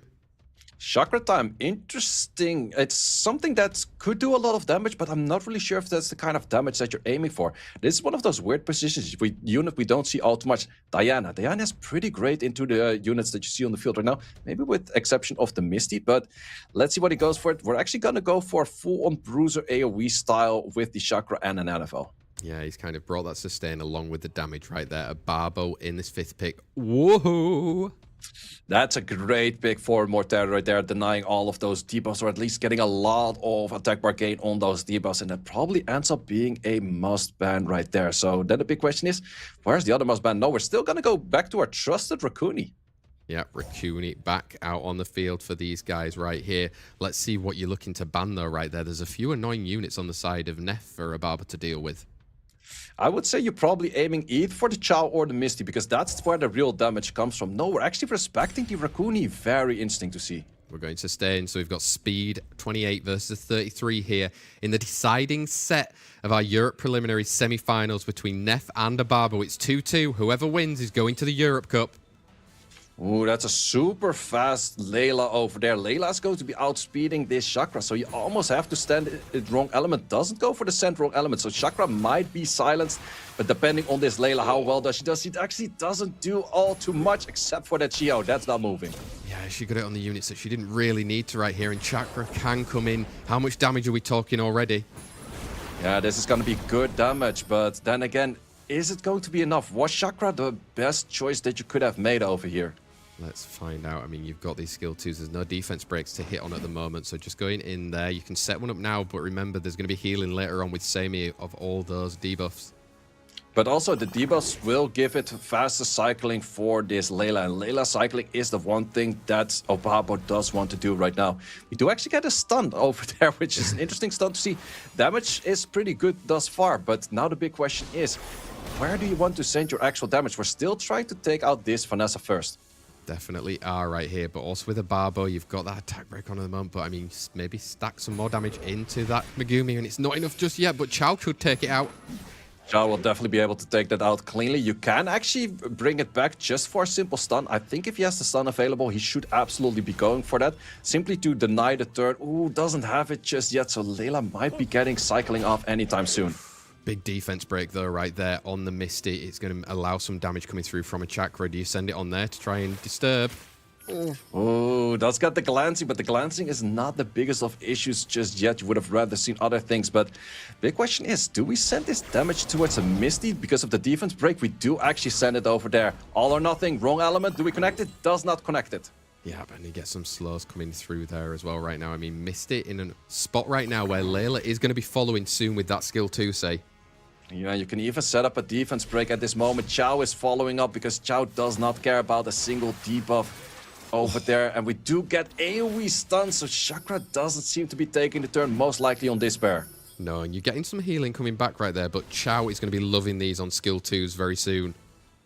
Yeah, that's absolutely a thing, and we're also just lapping more and more damage over there. Simply can't take out a unit right now. It's gonna take it out. Chao. Ooh, we first have to turn towards the Chakra. We'll take out one unit for sure, but then again, oh, good damage, but not good enough just yet, and it's getting hit with a just as wrong element. Yeah, fully going through there, down to half health, and I mean, Misty, can you clean this up for him as well? There's speed scaling, there's defense break potential. If you got the defense break early, did not even need the defense break and is taking it out and is going to be taking OBABO to Hamburg. Wow, OBABO, we will be seeing you in that Europe Cup. Again, Neff, we'll see you next weekend right there, but confirmation, OBABO qualified for the Europe Cup. Say, great match between both of those players, I must say so myself.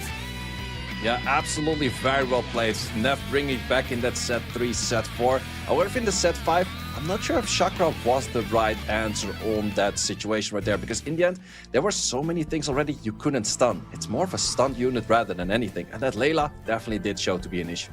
Exactly, Layla is annoying, especially when she lands all those debuffs, and the damage coming through from OBABO in the end has cemented his spot, like I've said, in that Europe Cup in Hamburg already. Say, awesome to have these big names with us over in the Europe Cup. Damn.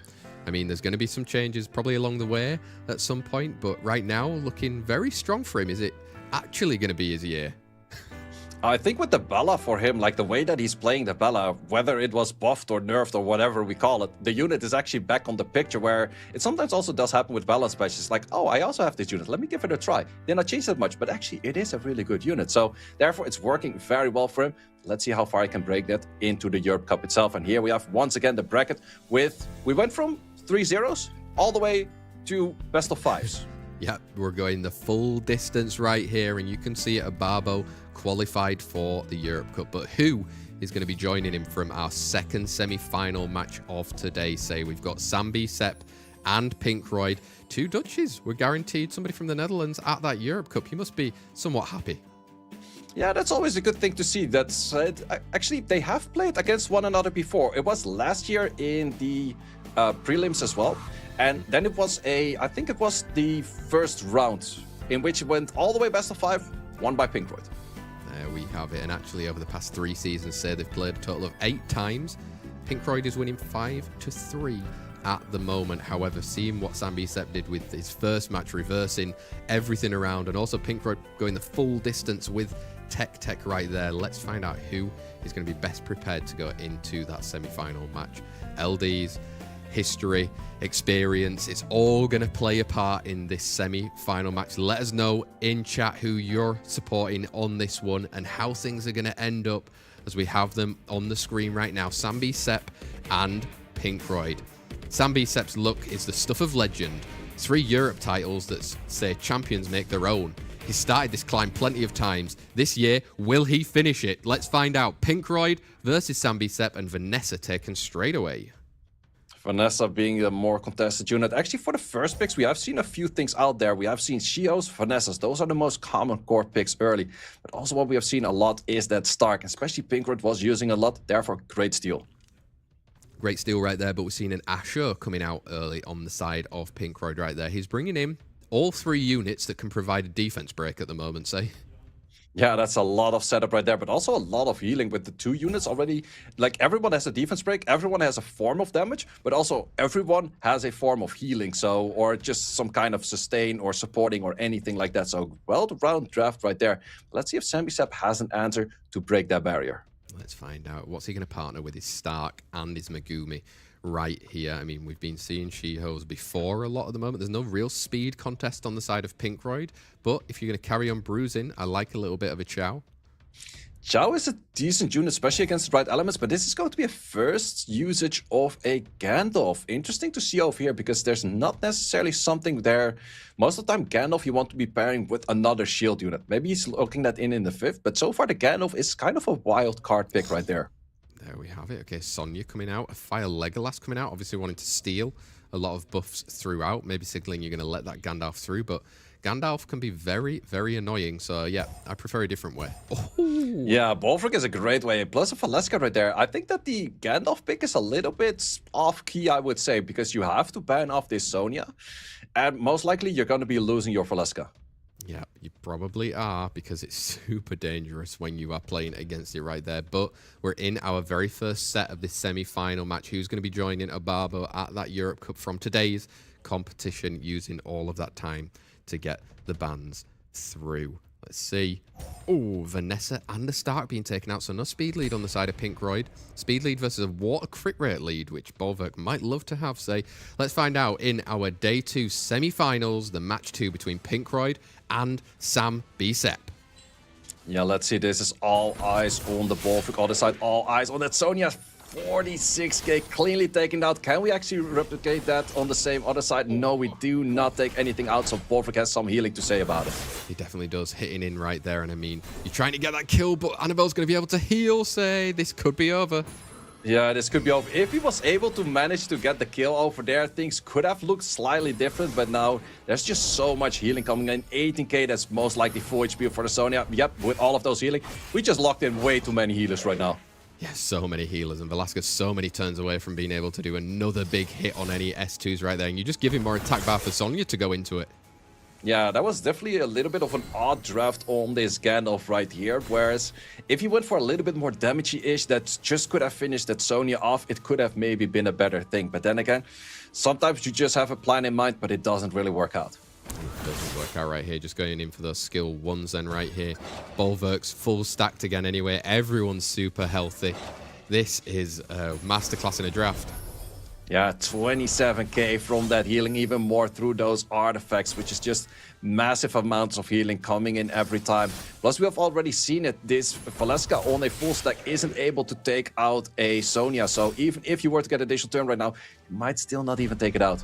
Yep, and SAMBSEPP knows it. PINKROID taking that first set victory then against him in this semi-final match of our Europe preliminaries. I mean, there's a reason you've been a 3-time champion, right, Say? Yep, but I think it was also a little bit of an off draft from SAMBSEPP. His 1, 2, and 3 made sense. Well, even the Chow was maybe a little bit early, but then that Gandalf, it just did not really fit the vibes that he was drafting. Very open to Sonya, and he's gonna lose his Valeska for the rest of his match right now. Yeah, Velasquez is out in our stack bans for all of you. You should know it by now, but whatever gets banned out cannot be used in any of the remaining sets that happen for the rest of this matchup right here. Shiho and Velasquez. Okay, Eresion taken early. A Russian taken early. That's actually a playstyle that PINKROID did earlier with the Russian into the Lamelia. I do know that SAMBSEPP also likes that playstyle, but he switched up a little bit. He goes for a Crack rather than for a Charlotte. Does PINKROID have the answer against that as well? Because a Windstark is a great answer against the Russian in the first place. Wow, it feels like a long time since we've seen a Ventan come out onto the field, say, with that Lamelia. Yep, it's the similar style that PINKROID did in his final match against TEQTEQ, but in this case, it's going to be 100% paired with a Crack. But then a Crack plus what else is going to be for that 5th pick. He does also have a Maximilian himself, but PINKROID is already covering all the grounds with units that take up attack bar from being hit AoE. Yeah, and Angela even coming out onto the field as well. Is it enough damage coming out from the side of SAMBSEPP, or can PINKROID kind of hold on? That might be a lot of damage coming in, and I do see the option to just go not for a strip right now, but just simply going for the option of a Maximilian, adding in a lot of damage and just checking if PINKROID is tanky enough. Yep, I mean, maybe it's worth right now because it's not a deciding set at the moment. There'd still be a reverse sweep on for SAMBSEPP if he did lose out on this one, but changing it up then, okay, I like the last pick as well. That was quick. Yeah, that last pick on the tricks is really nice, and that's a 100% guaranteed ban on that Hey Gang right there. But then on the other side, you're most likely going to be losing your Crack, which makes it that the Stark and the Megumi could cut in turns. Let's find out. 33 speed lead versus a 28 then right here in our set number 2 between PINKROID and SAMBSEPP. PINKROID 1-0 up at the moment, but is this going to be enough damage?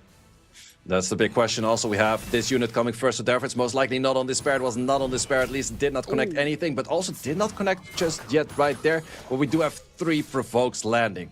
We do right there, and there's a defense break now on that Stark. But I mean, this is going to be interesting.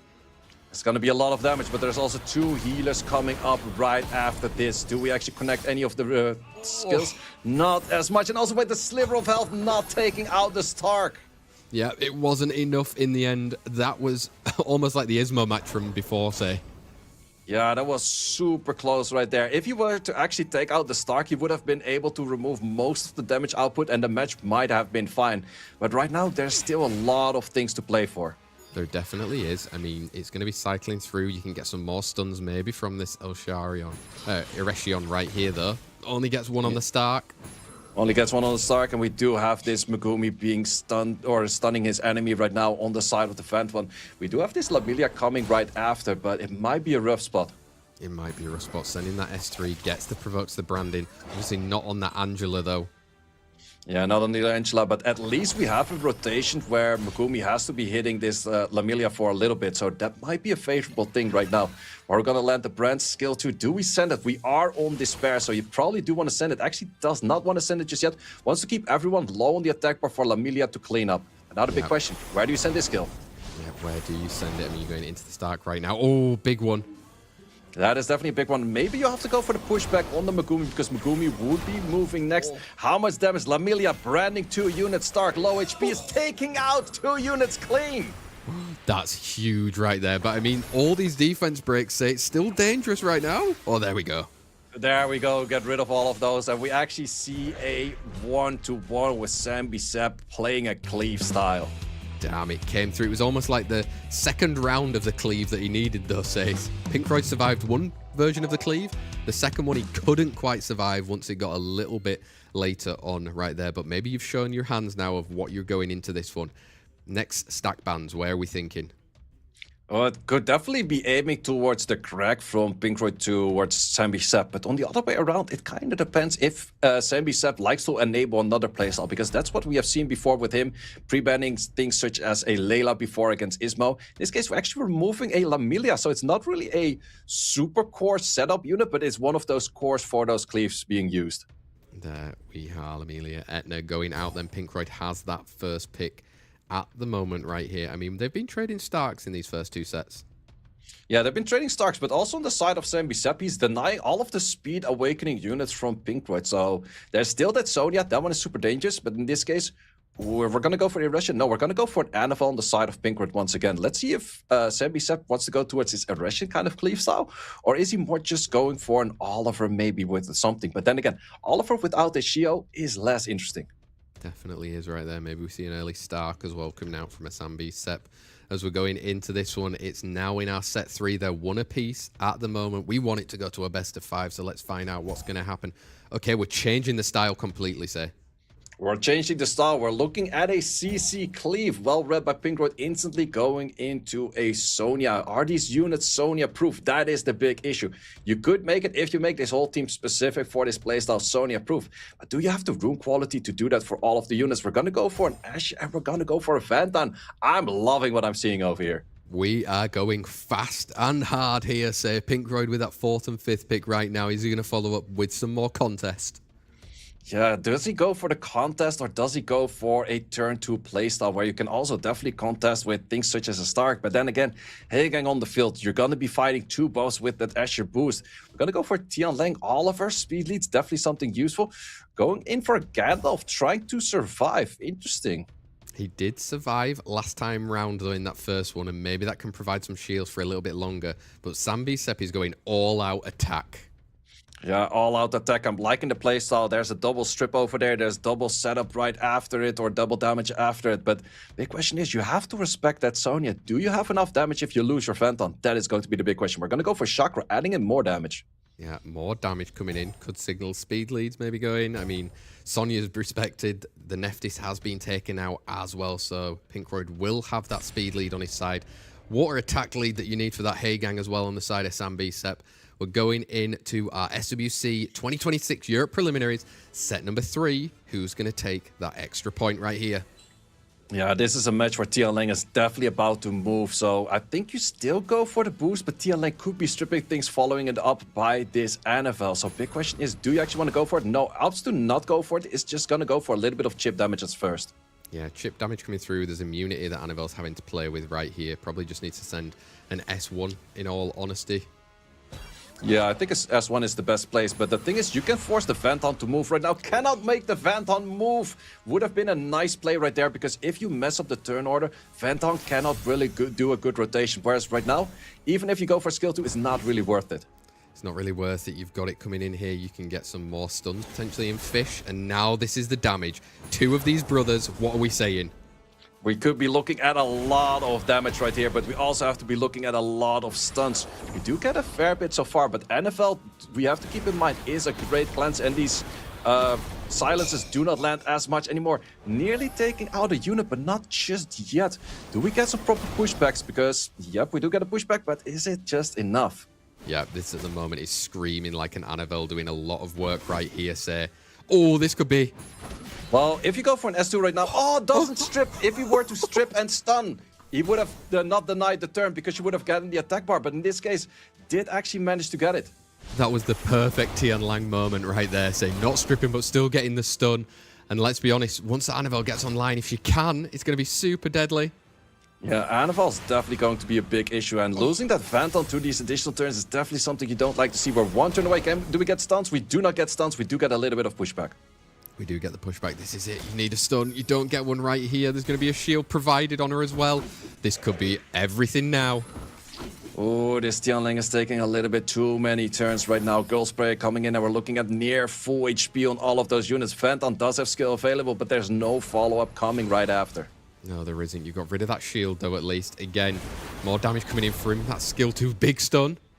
Big stun, but that is a stun you would have liked to see on that first rotation. If you had that on your first rotation, Tianlang would have not been taking the crucial turns that he was doing. Plus, Tianlang just likes to double turn every turn. He had the perfect rotation already with stunning but not stripping, and now he has perfect rotation with those additional turns all the time. Exactly. Super strong unit. We never seem to forget about Tianlang in this game, say. Yeah, Tianlang is always here to stay. Do we connect the wrong element? Does actually full glance, but does also get, once again, an additional turn. Are we fast enough on this speed buff? But the big issue is reflex. I am not sure. If you send S2, you probably do say goodbye to your own unit. But he does send it, and we do say goodbye to our own unit. We do say goodbye, and I think now a Haegang and an Escher against 4 units out on the field, say, and that heal. Wow, PINKROID survived. Yeah, PINKROID definitely did survive that one. 25k, that's a massive heal coming in, and this Tianlang is doing so much work. So much work. Great unit. Unbelievable for PINKROID right there. Bringing it to 2-1 against SAMBSEPP at the moment. Say, wow, what a game we've got. Yeah, that's definitely a game. Like, in the end, it could have definitely been very different if SAMBSEPP had a little bit more despair stuns, had a good rotation on the Phantom coming in after, was able to make kills. It could have been very different. But then again, Tianlang had something to say about it. He definitely did. I mean, that calls for me. I'm definitely stack banning that. Were you? Well, there's one issue, though. SAMBSEPP also does have a Tianlang. So then you're banning your own unit, which in some cases you would like to use it yourself. So that is the big question over here. Do you want to ban out the unit that you would be using yourself? No, we're banning out the Sonya and we're banning out the Greg. There we go. Those two going. I mean, at the end of the day, say, I don't think even if I had a Tianlang, it's anywhere close to being as strong as PINKROID's Tianlang. So I'm quite happy to ban it. Obviously, SAMBSEPP going the alternative route right there with the Sonya and the Craig, like you said. First pick going over to him, though. Are we also going to be seeing more Eretions? Yes, sir. More Eretion it is. Also funny to see SAMBSEPP locked out pretty much every meta speed awakening unit in the game right now. Those are the 3 that are most played. You're just missing a segment and then you have them all. Hey, what about my Laura? Well, that's an LD5. Not everyone has that one. But sure, we'll take a stack pre-ban on the Laura any day of the week. There we go. Haegang and Annabelle coming out right there. I mean, PINKROID's just saying, whatever you've got, come and hit me. I'm going to survive. Yeah, that is the main name of the game right now. Greg is out, Lamilia's out, so the cleave style that SAMBSEPP likes to do are going to be a lot more difficult, but he's still opting to go for a cleave. If he's going to go, ooh, that's a very old school style of SAMBSEPP. He used to have one of the best Yanas in the game. Crazy rune efficiency, but let's see if it does work, because you're already fighting a Haegang, but maybe he's opting for just a simple ban on that Haegang. Definitely so, but I mean, I love to see it. Let's get some Exodia comps coming through. Pinky answering with a speed lead of his own. Also that Okeanos as well to go against it. Say, seems like he's changing up from a full kind of turtle. Yeah, that's definitely different from full kind of turtle, because, ooh, Triton. I'm liking the Triton vibes over here, but do you have to go for Triton plus Escher in this case? It might be something that you have to be aiming for, but in that case, if you do it, you might also be losing your main damage dealer in the form of a Sienna. Oh, Robo time. Yes, love to see it when a Robo comes back out on the field, say here, but signaling a Haegang? Yeah, that's, well, no, actually the Robo and the Triton, if they land correctly, you don't care at all about the Haegang. You care about this third. You care about the Okeanos not being pushed back by the Triton. Those are the main things that you care about. So I'm really liking the Robo pick over here. Most likely you will be outspeeding the enemy. I'm not too sure if you're as fearful from a Juno. Juno can be killed by a Robo fairly easily. Sienna murders Junos. Nefty's on a good rotation, could even do the same thing. But third is definitely that one trick 45%er. Do we want to aim for it? Exactly, he's been in the game so long, and that's why he's being banned out right there. Just how annoying he could be, as well as the Triton. We've got it then. 33s across the board. It's our set number 4, potentially the deciding set right here between SAMBSEPP and PINKROID. If PINKROID wins, he's joining us at the Europe Cup. Robo, how much Robo can you do? It's all for this Robo to play. Are you going to be bringing him in? Oh, that's not the greatest of lands, but also not the worst, because in the end, you can go for a nifty skill 2 on this. Yeah, you still can. You're hitting 2 of those units at the moment. You need everything to get onto the Annabelle, obviously. Oh, Sienna's not fast enough, but it's actually resisting one skill. Was reset over there, but you can still do a good bit of damage. If things don't proc out on the side of PINKROID, could still be nice. Procs on either side would be a big issue. They definitely would right here. You need one of your units to do it. Nothing there. Can Robo with glancing look to confirm it? Robo with glancing does not manage to kill anything as of yet. This is on despair, so you definitely will send your skill 3. Do we get the right despairs? We do make a kill, but we don't get the right despairs, and Okeanos is here to move. Yeah, Okeanos is coming in. You've got that pushback even as well. You need stuns, and he gets all 4. All 4 stuns. Oliver is online right after this. Glancing just simply goes for skill 2, takes it down right now. And also the fire unit is only the Sians. Takes the additional turn, taking out the Oliver. This is still to play for Sian on their second life. Is holding on for this match of SAMBSEPP. Yeah, he's coming clutch right there. You've got it. You've got some more damage coming in from a Robo right here. He's trying to kill the Okeanos. Yeah, if you kill the Okeanos, takes the additional turn, but that's not an additional turn into the Rain of Stones. You take out the cooldown right there. You have the skill 2 available. Do you get stuns? Does not get any stuns, but the cooldown is there. Rain of Stones is coming right after. Do get the additional turn. If you land again, your silence. You do actually connect the silence. Oh, but there. Oh my god, it wasn't enough to kill. You can throw back right here. Are we getting it? Oh, save! Ooh, the additional turn on the Rain of Stones. No, we're throwing back violent procs left and right, and this is not going to be enough. We got extra hits coming in. Pushback. No, not a pushback, but a stun.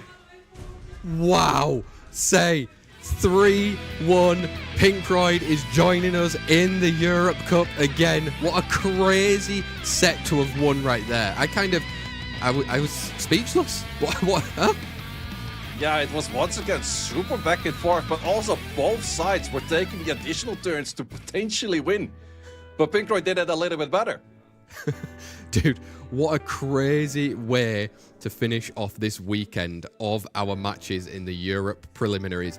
PINKROID has taken his place in the Europe Cup alongside the other 3 of our competitors that have made it through over yesterday and today. Wow, SAMBSEPP, I want to see more of that next week, okay? Next Saturday, we want to see more of this kind of action because holy, Europe is cooking, right, Say? Yeah, absolutely. And for SAMBSEPP, I love watching his matches. It's always like all over the place. We're going from this kind of cleave, that kind of cleave, bruiser style. We have a little bit of everything in there. So I definitely do hope that he brings it far, because I would like to see this man in the European Cup, which we haven't so far. But for today, we have OBABO and PINKROID being qualified for the European Cup. Damn, we will be seeing them over in Hamburg for our Europe Cup as well, Say. We've still got another Saturday next week to find out from our day 3 to see the other 4 competitors that will be joining them in Hamburg already. But wow, what a day. I mean, Europe Preliminaries has fully delivered so far. Say, I don't know how any other region is going to stack up against this.